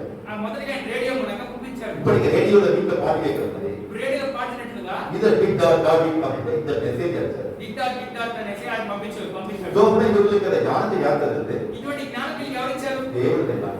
దేవుడి జ్ఞానం. இப்ப நம்ம கேட்கிறோம் பாருங்க, ரேடியோ கேட்கிறோம், நம்ம வந்து டிவி பலகாய்ச்சி பார்க்கிறோம். ఇప్పుడు రేడియో వింటున్నాం, టీవీలో అనేక కార్యాలు చూస్తున్నాం. இதற்குரிய ஞானத்தை தேவனே தந்திருக்கிறார். దీనికి జ్ఞానం దేవుడే వాళ్ళకి இப்ப ఇస్తున్నాడు. இதை நாம் தெரிந்து கொள்ள வேண்டிய காரியம் என்னன்னா, ఇందులో నుంచి మనం తెలుసుకోవాల్సిన కార్యం ఏమనగా, எனக்கு எந்த ஒரு ஞானம் இல்லை, నాకు ఇటువంటి జ్ఞానం లేదు. ஆனால் இப்படி ஞானத்தை தாங்க. రేపు మీ జ్ఞానం నాకు ఇవ్వండి. நான் ஒவ்வொரு நாள் செய்ய வேண்டிய காரியத்தை எனக்கு போதிக்கிறார். నాకు ప్రతిరోజు నేను చేయవలసిన కార్యాలు నాకు బోధించండి. எனக்கு தெரியாத எல்லா காரியத்தையும் வெளிப்படுத்துங்க. నాకు తెలియని కార్యాన్ని మీకు இப்ப తెలియచేయండి. நீங்க நான் தேவனை சார்ந்து கொண்டு வாழும்போது ఈ ప్రకారం మీరు నేను దేవుని ఆదరణ చేసుకుని தேவனுக்கு జీవించినప్పుడు அந்த ஞானத்தால் நிரப்புகிறார். దేవుడు ఆయన జ్ఞానం చేత నింపుతున్నాడు. மூன்றாவது காரியம், நாம் வந்து அவருடைய ஆசீர்வாதத்துக்கு தேவனை நாம் பார்த்து கொள்ள வேண்டும். మూడో కార్యము, మన ఆశీర్వాదం పొందుకోవడానికి ఆ దేవుని ఆదరణ చేసుకోవాలి. அப்படின்னா என்ன அர்த்தம்? అంటే అర్థం ఏంటి? நம்முடைய வாழ்க்கையில் எந்த ஒரு காரியம் செய்யறதா இருந்தாலும், మన జీవితంలో ఎటువంటి కార్యాలు చేయాలన్నప్పుడు కూడా, ஒரு விவாகமா இருக்கலாம், వివాహం అవ్వచ్చు, ஒரு வீடு வாங்குறதா இருக்கலாம், ఇల్లు కొనాలైన ஒரு உத்தியோகத்துக்கு போறதா இருக்கலாம், ఉద్యోగానికి వెళ్ళాల్సిన பிள்ளைங்களை படிக்க வைக்கிறதா இருக்கலாம், బిడ్డలు చదివించడం అయినవచ్చు. எதா இருந்தாலும் தேவனை நாம் ஆண்டவரே இதை நான் காரியத்தை செய்ய நீங்க கிருபை தாங்க, இதை நீங்க வழிநடத்துங்க.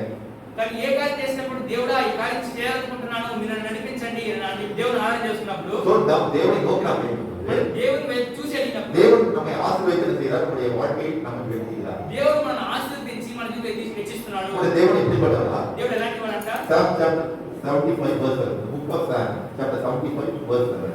சங்கீதம் 78 7வது வசனத்தை படிப்போம். కీర్తనలు 75:7 చూద్దాం.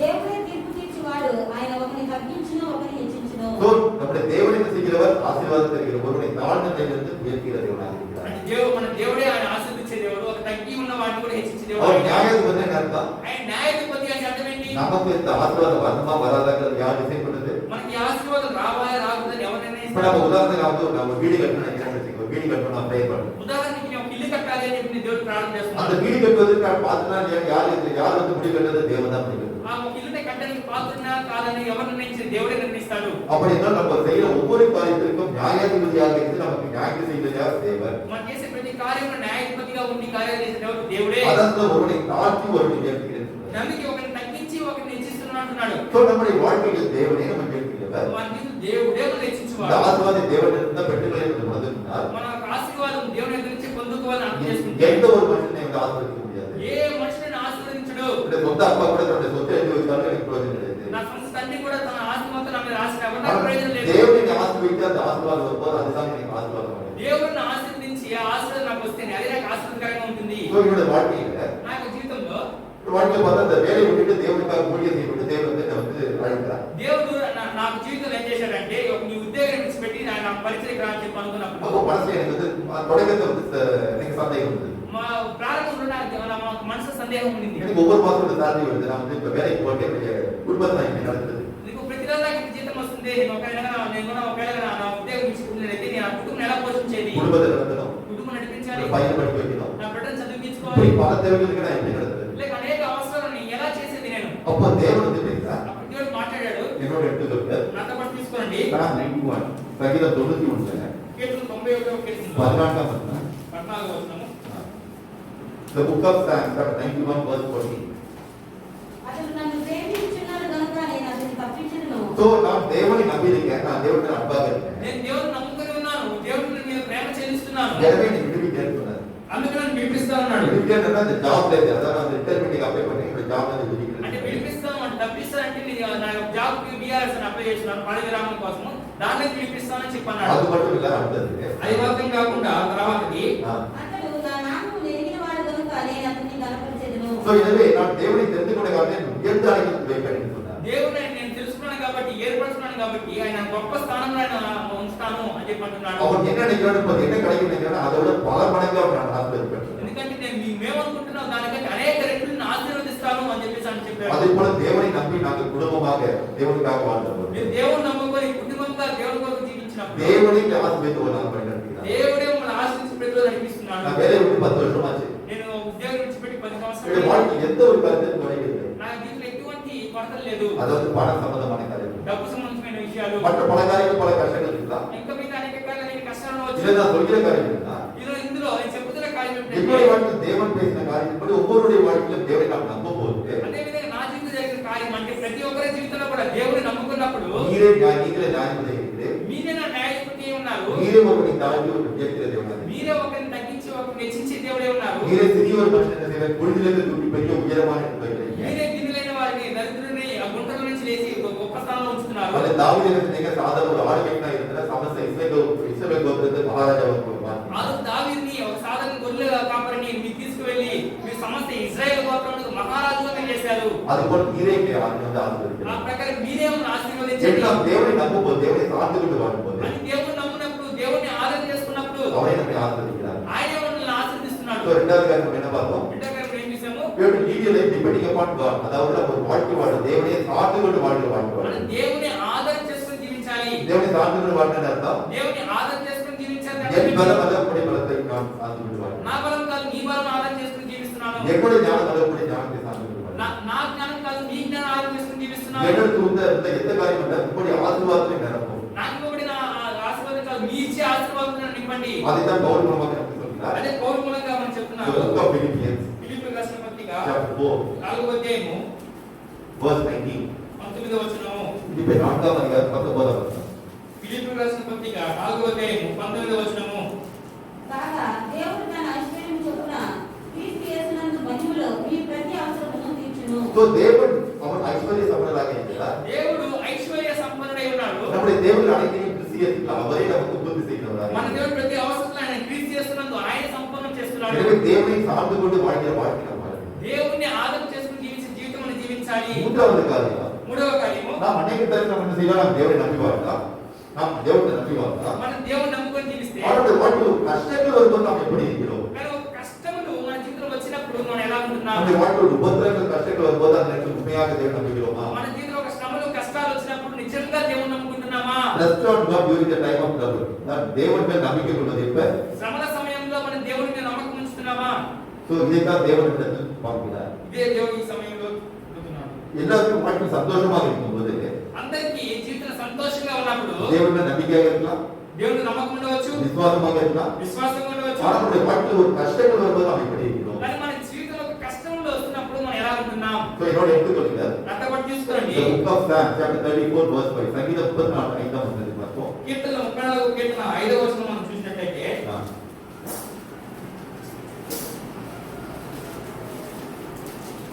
5 and 6. Psalms 34 verse 5 and 6. சங்கீதம் 44 5 6வது வசனம். కీర్తన 34 కీర్తనలో 5 మరియు 6 వచనాలు. వారు ఆయన తట్టు చూడక వారికి వెలుగు కలిగెను. వారి ముఖములెన్నడూ లజ్జింపకపోవును. சோ தேவனை நோக்கி அன்று நம்முடைய பிதாக்களாகிய இஸ்ரவேல் ஜனங்கள் தேவனை நோக்கி பார்த்தார்கள். మన పితరులైన వారు దేవుని వైపు చూసినప్పుడు அவர்கள் ஒருபோதும் வெட்கப்படவில்லை. వారు ఎన్నడూ వచ్చేసి సిగ్గుపడలేదు. உடனே வந்து தாவீது சொல்ற அடுத்த வசனத்துல వెంటనే దావీదు చెప్తున్నాడు తర్వాత వచనంలో ఈ దీనుడు మొరపెట్టగా యెహోవా ఆలకించెను, అతని శ్రమలన్నిటిలో నుండి అతన్ని రక్షించెను. So இந்த கஷ்ட நேரத்துல நான் தேவனை நோக்கி கூப்பிட்டேன். నా కష్ట సమయంలో నేను దేవుడి వైపు చూసి మొరపెట్టాను. தேவனுடைய பிரார்த்தனை கேட்டு என்ன செய்தார்? దేవుడు నా ప్రార్థనకి చేంజ్ చేశాడు. என்னை விடுவித்தார். ఆయన విడిపించాడు. அப்படி என்றால் நம்முடைய வாழ்க்கையில் நாம் என்ன செய்ய வேண்டும்? நாம் கஷ்டமான நேரத்தில் தேவனை நாம் சார்ந்து கொண்டு வாழ்கிறோமா? మన కష్టమైన సమయంలో మనం దేవుని ఆరాధించి జీవిస్తున్నామా? ஒரு சங்கீதக்காரன் என்ன சொல்றாரு பார்ப்போம். ఒక కీర్తనకారుడు ఏం చెప్తున్నాడు அவன் చూడండి. வாழ்க்கையில் கஷ்டங்கள் உபத்திரம் நிறைய இருக்கு. అతని యొక్క కష్టాలు శ్రమలు అనేకం அப்போ ఉన్నాయి. மனசுல தேவன் உண்மையான ஒரு பிரார்த்தனை கேட்கிறாருன்னு சந்தேகம் வரும். అప్పుడు వచ్చేసి నిజంగా దేవుని ప్రార్థన ఆలకిస్తున్నాడా అనే ఒక సందేహం ఉంది. என்னோட எடுத்துக்கொள்ளுங்க. అంటే పట్టేసుకోండి. The book of Psalms, chapter 77. కీర్తనలు 77 The book of Psalms, chapter 77.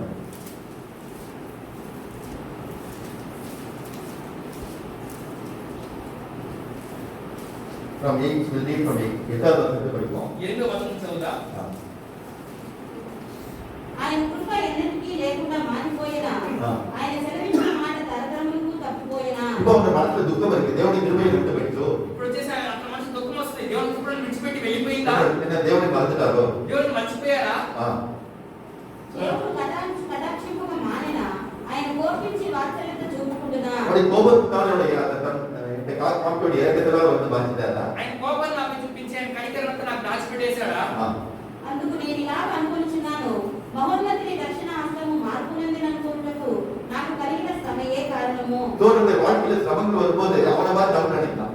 మన జీవితంలో శ్రమలు కలిగినప్పుడు అతని మనం కూడా అనుకోవచ్చు. அவன் நினைக்கலாம் தேவனுடைய கிருபையை விட்டு போயிடுச்சா? దేవుడి యొక్క కృపను విడిచిపెట్టి పోయిందా? அவனுடைய இறக்கத்தை விட்டு என்னை விட்டு அழைத்து விட்டாரா? ఆయన కరుణ వాత్సల్యాన్ని విడిచిపెట్టి దూరపరిచాడా? அவ்வளவுதானே வாழ்க்கையில வந்து தேவன் வந்து எவ்வளவு இறக்கமா இருக்க மாட்டாரா? అంతేనా నా జీవితానికి దేవుడు అతని కనికరం చూపించడా? அப்ப அவனே சொல்றான், நான் இன்னும் பலவீனம். என்னுடைய கஷ்டத்தை எதிர்க்காம அப்படி சொல்றேன். కానీ అతను చెప్తున్నాడు, కానీ నా బలహీన ఉంది కాబట్టి ఇలా చెప్తున్నాను. ஆனா நான் என்ன செய்வேன்? 11 வந்து படிப்போம். కానీ నేను ఏం చేస్తాను? 11 వచనాల్లో యెహోవా చేసిన కార్యములను, పూర్వము జరిగిన నీ ఆశ్చర్య కార్యములను నేను మనసులోకి తెచ్చుకొందును. தேவனுடைய வாழ்க்கையில தேவனுடைய பழைய நாட்கள் செய்த காரியத்தை நான் ஞாபகப்படுத்துறேன். కానీ దేవుడు నా జీవితంలో పాత జీవితం అంటే పాత కాలంలో పూర్వం చేసిన కార్యాలన్నిటిని నేను జ్ఞాపకం చేసుకుంటాను. அதிசயமான காரியம் ஞாபகப்படுத்துறேன். ఆశ్చర్యకరమైన జ్ఞాపకం చేసుకుంటాను.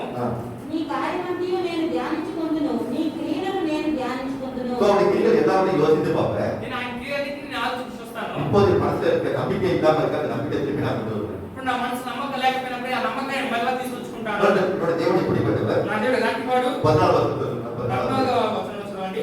ఆశ్చర్య క్రియలు జరిగించు దేవుడవు నీవే, జనములలో నీ శక్తిని నీవు ప్రత్యక్షపరచుకొని ఉన్నావు. நீரே அதிசயங்கள் செய்த தேவன். నీవే ఆశ్చర్యం జరిగించే தேவனுடைய దేవుడు. வாழ்க்கை நீங்க அதிசயங்கள் செய்யுங்க. నీవే ప్రభా బ్రతకాల్సి ఆశ్చర్యం జరిగించండి. நான் சொல்றது புரியுதா உங்களுக்கு? నేను చెప్పేది మీకు అర్థమవుతుందా? கஷ்டத்துல இருக்காங்க. అతను కష్టాల్లో ఉన్నాడు. அவ்வளவுதான் ஆண்டவர் நீங்க என்ன மறந்துட்டீங்களா? ప్రభా నన్ను మర్చిపోయారా? நான் டெய்லி உங்கள்ட்ட ப்ரேயர் பண்றேன். నేను రోజు నీకు இந்த ప్రార్థిస్తున్నాను. இறக்கமே எனக்கு கிடைக்காம இருக்கு. నీ కనికరం నాకు దొరకకుండా ఉంది. இந்த கடாட்சம் இல்லாம போயிடுச்சு. నీ కటాక్షం నాకు లేకుండా పోయింది. அப்படின்னா வந்து மனசு சோர்ந்து போய் அழுகுறான். అని మనసులో సమస్యలకు ఏడుస్తున్నాడు. தொடர்ந்து அவன் பண்ணத்தானே தெரிஞ்சுக்கலாம்.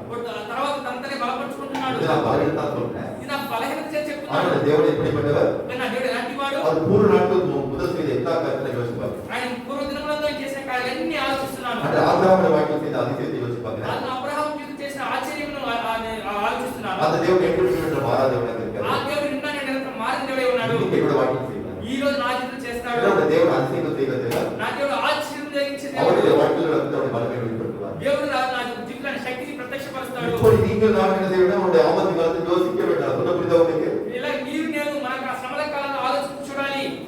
இப்ப நீங்க வந்து ஒரு போறீங்க, உங்களுக்கு உடம்பு சரியில்லை, ஹாஸ்பிட்டல் போறீங்க. ఇప్పుడు మీకు శరీరంలో బలహీనత ఆరోగ్యం లేదు, మీరు హాస్పిటల్ వెళ్తున్నారు. ஐயோ அவ்வளவுதான், என்ன ஆபரேஷன் பண்ணா அதை விட்டு சொல்லி பயந்தாரா? అయ్యో ఆపరేషన్ ఇది అంటున్నారని భయపడితే நீங்க என்ன செய்வீங்க? உங்களுடைய மனசுல அவர் மீது வரும் அவிசுவாசம் வரும். మీ మనసులో నమ్మకం లేకుండా పోతుంది, అవిశ్వాసం వస్తుంది. ஆனால் நம்முடைய தேவன் எப்படிப்பட்டவர்? కానీ మన దేవుడు ఎలాంటి వాడు? இந்த வாழ்க்கையில் எவ்வளவு அற்புதம் செய்திருக்காரு. నా జీవితంలో ఎన్ని అద్భుతాలు చేశాడు. அடுத்த செய்த தேவன் இன்று அடைக்க செய்வார். ఆ రోజు చేసిన దేవుడు ఈ రోజు కూడా చేస్తాడు. ஒருபோதும் கைவிட மாட்டார். ఎన్నడూ చేయి విడవడు. தேவனை நான் நம்பியிருக்கேன். నా దేవుడిని నమ్ముకుని ఉన్నాను. நம்பின தேவன் ஒருபோதும் கைவிட மாட்டார். నేను నమ్ముకున్న దేవుడు ఎన్నడూ చేయి విడవడు. ஒருபோதும் வெட்கப்படைய விட மாட்டார். ఎన్నడూ సిగ్గుపడనివ్వడు. இப்ப நீங்கள் நானும் அப்படி நாம் நம்ப போது ఇలా మీరు నేను అలా నమ్ముకున్నప్పుడు அப்போது நம்முடைய தேவன் எப்படிப்பட்டவராக இருக்கிறார்? అప్పుడు మన దేవుడు ఎలాంటి వాడే ఉన్నాడు? அதிசயங்கள் செய்த தேவன். ఆశ్చర్యం జరిగించే దేవుడు. அப்போது தன்னுடைய வல்லமை நம்முடைய வாழ்க்கையில் అప్పుడు ఆయన శక్తిని మన జీవితంలో ప్రత్యక్షపరుస్తాడు. நான் சொல்றது புரியுதா? నేను చెప్పేది మీకు உங்க అర్థమవుతుందా? வாழ்க்கையில ஆபத்துகள் வரும்போது நீங்க எப்படி இருக்கீங்க? அதுதான் வந்து தேவன் பார்க்கிறார். మీరు మీ జీవితంలో శ్రమలు కలిగినప్పుడు, అపాయం కలిగినప్పుడు మీరు ఎలా ఉంటున్నారు అది దేవుడు చూస్తున్నాడు. அது நாம் என்ன செய்யணுமா?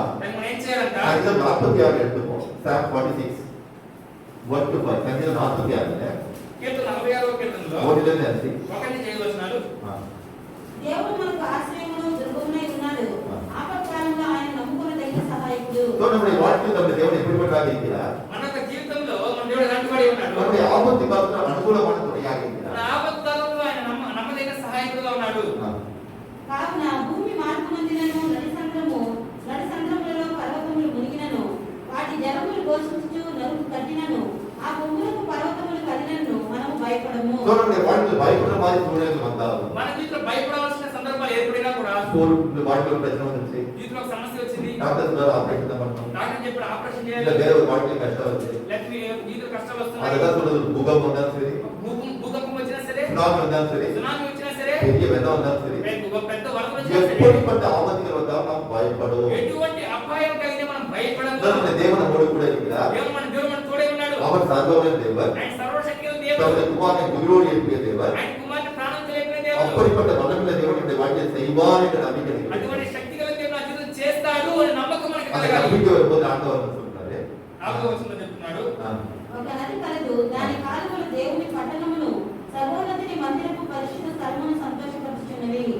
దేవుడు ఆ పట్టణంలో ఉన్నాడు, దానికి చలనము లేదు.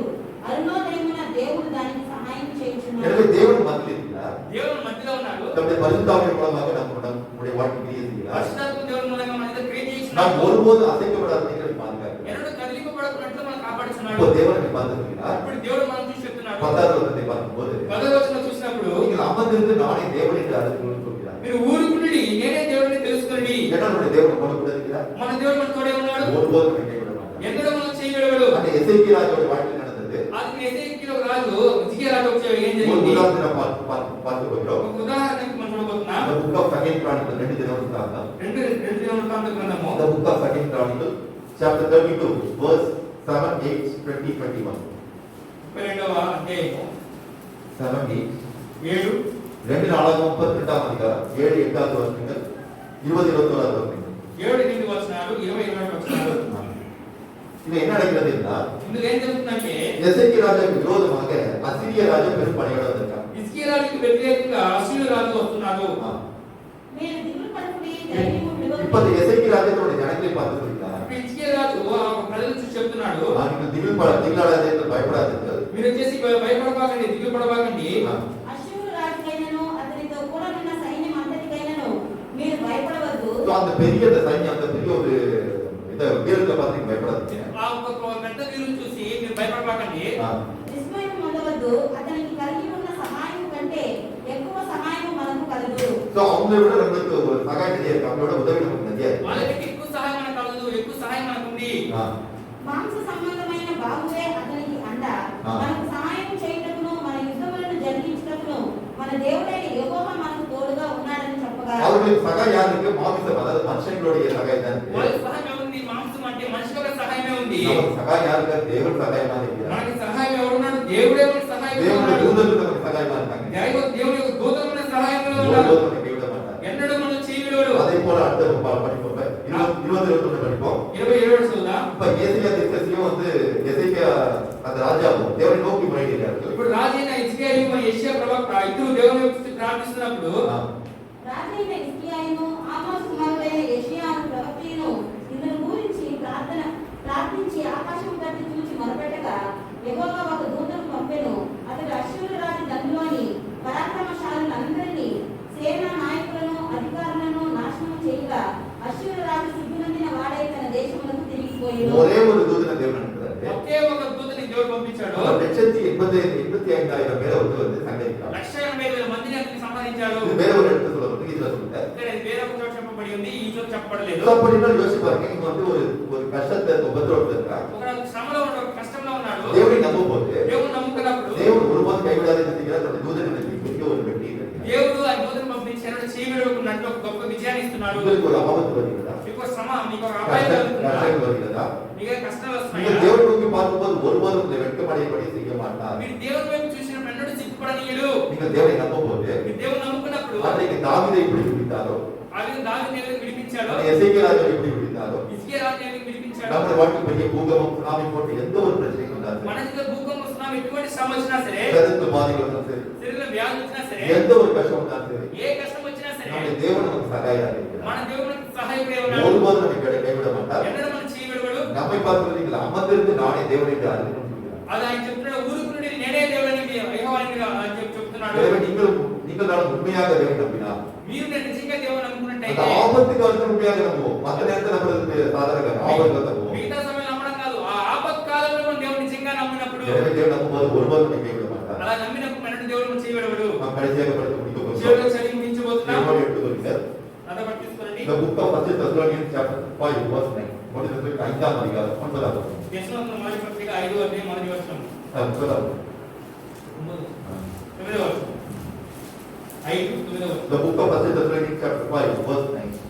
ఎందుకనగా మన ప్రభువైన యేసుక్రీస్తు ద్వారా రక్షణ పొందినకే దేవుడు మనల్ని నియమించింది గాని ఉగ్రత పాలకులకు నియమించలేదు. So தேவன் நம்ம எதற்காக வைத்திருக்கிறார்? நம்ம எதற்காக வித்தியாசம் தெரிந்து கொண்டார்? దేవుడు ఎందుకోసం ఆయన పిల్లలుగా మనం ఏర్పరచుకున్నాడు? தேவனுடைய கோபத்திற்காக அல்ல, நரகத்திற்கு செல்வதற்காக அல்ல. దేవుడు కోపం కోసం అంటే దేవుడు నియమించిన నరకం కోసం కాదు. நம்மை தேவன் ரட்சிப்பதற்காக, அதை ரட்சித்து பரலோக ராஜ்யத்துக்கு அழைத்து செல்வதற்காக இருக்கிறார். దేవుడు మనం రక్షించి ఆ పరలోకానికి తీసుకెళ్ళడానికి కోసం ఉంచి ఉన్నాడు. எனவே தேவன் நம்மை பார்த்து சொல்கிறார். కాబట్టి దేవుడు మనం చూసి చెప్తున్నాడు. The book of Hebrews chapter 3 verse 14. எபிரேயருக்கு எழுதின 3ஆம் அதிகாரம் 14ஆம் வசனம். ఎబ్రాయీయుల రాసిన పత్రిక 3వ అధ్యాయము 14ஆம் வசனம். 14వ వచనం.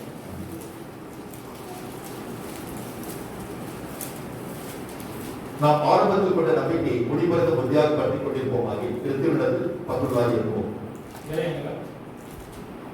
ఏలయనగా మొదటి నుండి మనకున్న దృఢ విశ్వాసము అంత మట్టుకు గట్టిగా చేపట్టిన ఎడలనే క్రీస్తులో పాలివారమై ఉండుము. எனவே நாம் எப்போது இயேசுவை ஏற்றுக்கொண்டோமோ ఎప్పుడైతే మనం యేసుక్రీస్తుని అంగీకరించామో அப்போது நம்முடைய வாழ்க்கை நம்பிக்கையை வருகிறது. అప్పుడు మన యొక్క జీవితం నమ్మకం కలుగుతున్నది. அது கடைசி வரை ஒரு நம்பிக்கை நாம் கைவிடாது இருப்போம். ఆ అంతం వరకు మన నమ్మకాన్ని చేయబడకుండా ఉంటే அவருடைய ராஜ்யத்தில் நீங்கள் நானும் பிரவேசிப்போம். ఆయన రాజ్యంలో మీరు నేను ప్రవేశిస్తాం. எனவே நீங்கள் நானும் தேவனுக்கு நம்பிக்கையாக இருக்க வேண்டும் என்று தேவன் சொல்கிறார். కాబట్టి మీరు నేను దేవుని నమ్మకం ఉంచాలని దేవుడు చెప్తున్నాడు. அன்றைக்கு நம்பிக்கையோடு வாழ்வதற்கு தேவன் நமக்கு தெரிவித்துள்ளார். అటువంటి నమ్మకం కలిగి జీవించిన దేవుడు కృప ఇవ్వును గాక. அன்றைக்கு தேவன் நம்மை பார்த்து என்ன சொன்னார்? ఈరోజు దేవుడు మనం చూసి ఏం அவர் చెప్తాడు? நம்பிக்கை வைத்து வாழ்வதால் அவருக்கு பிரியப்பட்டது. ఆయన నమ్మకం నుంచి జీవించడమే ఆయనకి ఇష్టమైనది, ఆయన ప్రియమైనది చెప్తున్నాడు. தாவீது నమ్ముకుని நான் ஒருபோதும் வெட்கமடையாதபடிக்கு அவர் மேலே துதிப்படைந்தது. నేను ఆయన ఎన్నో సిగ్గుపడకున్నట్టుగా ఆయన ఎల్లప్పుడూ నిరీక్షణ కలిగి ఉన్నాను. நாம் கர்த்தருக்கு நம்பிக்கையாக இருக்கும்போது మనము దేవుని మీద నమ్మకం, ప్రభువుతో నమ్మకం ఉంచినప్పుడు அசையாத சீயோன் பர்வத்தை போல என்னை நினைத்திருப்போம். మనము కదిలింపబడిన సీయోను కొండ వలె ఉంటాము. தேவன் நம்முடைய குமாரனை உயிரோடு எழுப்பியதன் மூலமாக దేవుని కుమారుని ప్రాణంతో లేపడం మూలంగా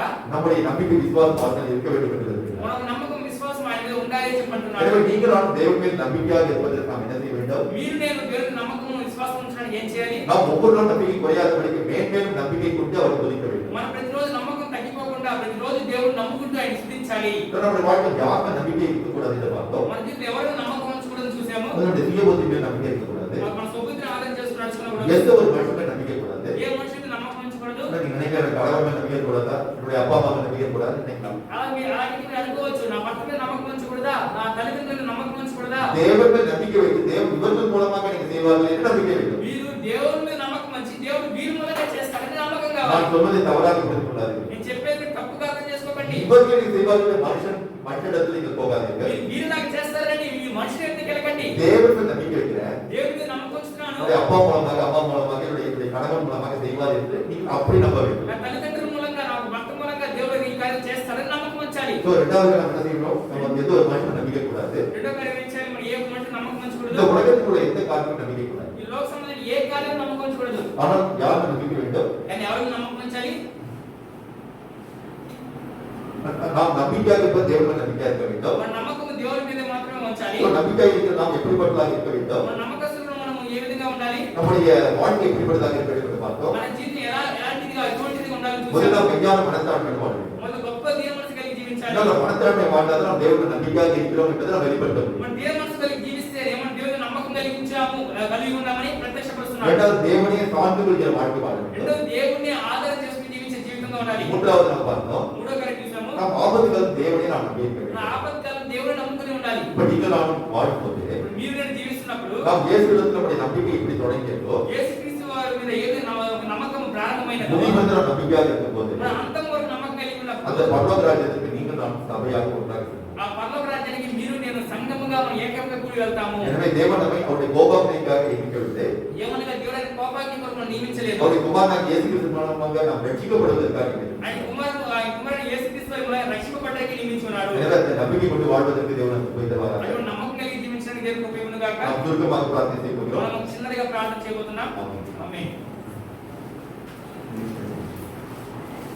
పరిశుద్ధాలను వ్యక్తిగా ప్రవేశిస్తున్నాం. మీ పాదం మీ నామం పరిశుద్ధపరచబడిన యెహోవా ఈ సమయంలో ప్రభువున దేవా మమ్మల్ని ఎక్కడో ఎంతగానో ప్రేమించి ప్రభువున దేవా మనం తండ్రి ఈ రోజు మనకి శ్రేష్టమైన వర్తమానం ఆపదని ప్రయాణం మాట్లాడిన కోసం అవును నిజమే ప్రభు అనేక సందర్భాల్లో ప్రభువున దేవా నువ్వు నమ్మకం ఏం కాదు ప్రభువున దేవా మనుషులు నమ్ముతున్నావు తండ్రి అదే ప్రభువున దేవా అయ్యా మాకు సంబంధించిన కార్యాలు నమ్మకం తండ్రి కానీ అయితే ప్రభు ఈ రోజు స్పష్టంగా మీరు మాట్లాడారు మేము వేడికి నమ్మకం ఉంచాలి వేడికి నమ్మకం ఉంచుకోవాలని మాకు తెలియజేశారు ప్రభువున దేవా మా సొంత సౌబుద్ధిని ఆధారం చేసుకుని మేము ప్రభు జీవించకూడదని మీ మీద నమ్మకంగా జీవించాలని మాకు తెలియజేశారు ప్రభువున దేవా ఆస్తుల మీద అంతస్తుల ఆస్తులను నమ్మకం ఉంచుకోవాలని చూసాం అయితే ప్రభు దేవా మిమ్మల్ని మేము ఆదరణ చేసుకుని ప్రభు మిమ్మల్ని మేము నమ్మకం ప్రభు అనుదినం మేము జీవిస్తున్నాం ప్రభు అయ్యా ప్రభు దేవా అయ్యా మేము దీన మనసు కలిగి ప్రభు దేవా మేము జీవిస్తున్నాం ప్రభు దేవా మీ మధ్య గొప్ప కార్యం జరిగిస్తారని మేము చూసాం తండ్రి ఏ విధంగా ఇజ్రాయేలు రాజు జీవితంలో చేశారు అదేవిధంగా ఏ విధంగా దావీదు రాజు చేశారు ప్రభు అటువంటి కార్యాలు మా జీవితంలో మీరు చేయగలరని అద్భుత ఆశ్చర్యాలు జరిగించగలదేవని మేము నమ్ముతున్నాం తండ్రి.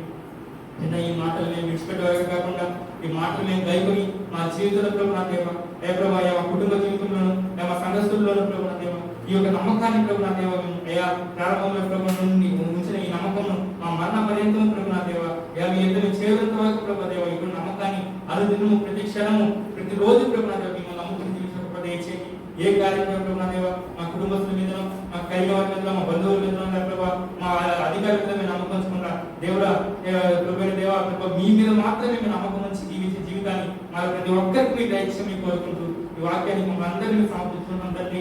ఈ వాక్యాన్ని మా జీవితంలో రీచ్ చేసి మిమ్మల్ని నమ్ముకొని అనేక మాదిరికరమైన జీవితం జీవించడం మా కుటుంబం దయచేసి కోరుకుంటూ సమస్త స్తుతి మహిమ ఘనత ప్రభావం చెల్లించుకుంటూ యేసు నామములో ప్రభు ఈ యొక్క మాటని మన సమీపంలో కోరుకుంటాం మా ప్రియ తండ్రి. ఆమేన్. హల్లెలూయా. నాదంటూ లోకాన ఏది లేదయ్యా ఒకవేళ ఉందంటే నీ మించినదే ప్రభువా నాదంటూ లోకాన ఏది లేదయ్యా ఒకవేళ ఉందంటే నీ మించినదే ప్రభువా నీవే నీవే బ్రతుకంతా నీవే నీవే నీవే బ్రతుకంతా నీవే నాదంటూ లోకాన ఏది లేదయ్యా ఒకవేళ ఉందంటే నీ ఇచ్చినదే ప్రభువా నీ ఇచ్చినదే ప్రభువా. హల్లెలూయా. హల్లెలూయా. అర్థదాతే తర్వాతగా ನಾವು ಸಾಕ್ಷಿ ಪುಸ್ತಕ ಕೊಟ್ಟಿರೋ మనం సాక్షి పుస్తకాన్ని మనం వేసుకున్నాము. ಅದೇ ದೇವರ ನಾಮವನ್ನು ಪ್ರತಿಷ್ಠಿಸಿ దేవుని నామమును ప్రతిష్ఠించబోతున్నాము. ಒಬ್ಬರು ಕುಟುಂಬದ ಅವರು ಬುಕ್ಕಿದ್ದಾರೆ మన ప్రతి కుటుంబాన్ని పిలిచిపోతున్నాము. ಸೊ ನಾವು ಒಂದು ಊಳಿಗಳಿಗೆ ಸಲ್ಲಬಹುದು ಪಾಲನೆಗಳಿಗೆ இந்த ಮೂಲಕ தேவன் இந்த ஜனங்களோட பேசுமாறு நாம் ஜெபிக்கிறோம். మనం ఒక పరిచర్యకి వెళ్ళినప్పుడు ఈ పుస్తకాలు మనకు దేవుడు అనేక చోట్ల దేవుడు మాట్లాడతారు. நம்முடைய சபையில் உள்ள குடும்பங்கள் வாழ்க்கை செய்த அற்புதத்தையும் మన సంఘంలో ఉన్న కుటుంబ జీవితం జరిగిన అద్భుతాలను அதே போல அடியோட வாழ்க்கை செய்த அற்புதத்தையும் అదే దార్శనిక జీవితం జరిగిన అద్భుతాలను இதை வந்து எழுதிருக்கோம். ఇలా ఆశించున్నాము. தேவன் இதன் மூலமாக அநேகரை சொல்வதற்கு தேவன் வந்து வழி நடத்துவார். దేవుడు ఈ మూలంగా అనేకులను నడిపించినట్టు దేవుడు నడిపించిన గాక. நாம் தேவனுக்கு பிரார்த்திப்போம். దేవుని గురించి ప్రార్థించండి. நீங்கள் அதிகமாக நேசித்து வழிநடத்த பரலோக பிதாவே, మనం అత్యధికంగా ప్రేమించి నడిపిస్తున్న మా మీ పరలోక తండ్రి, உமது பரிசுத்த நாமத்தை ఈ ஸ்தோத்திரிக்கிறோம். పరిశుద్ధ నామమును స్తుతి చెల్లిస్తున్నాం. நாங்கள் இந்த சபையில் ஜெபத்தை எடுக்கிறோம். ఈ రోజు ఈ సమూహం ప్రార్థన ప్రారంభిస్తున్నాం. இந்த ஜெபத்துக்கு விரோதமாக போராடுகிற ఈ ప్రార్థనకి విరోధంగా పోరాడుతున్నాం. எல்லா சாத்தானிක இயேசுவை கட்டப்படுகிறோம். సమస్త సాధనకి యేసుక్రీస్తు నామమున కట్టబడుతున్నాం. இப்போது நாமத்தை பிரஸ்தாபித்து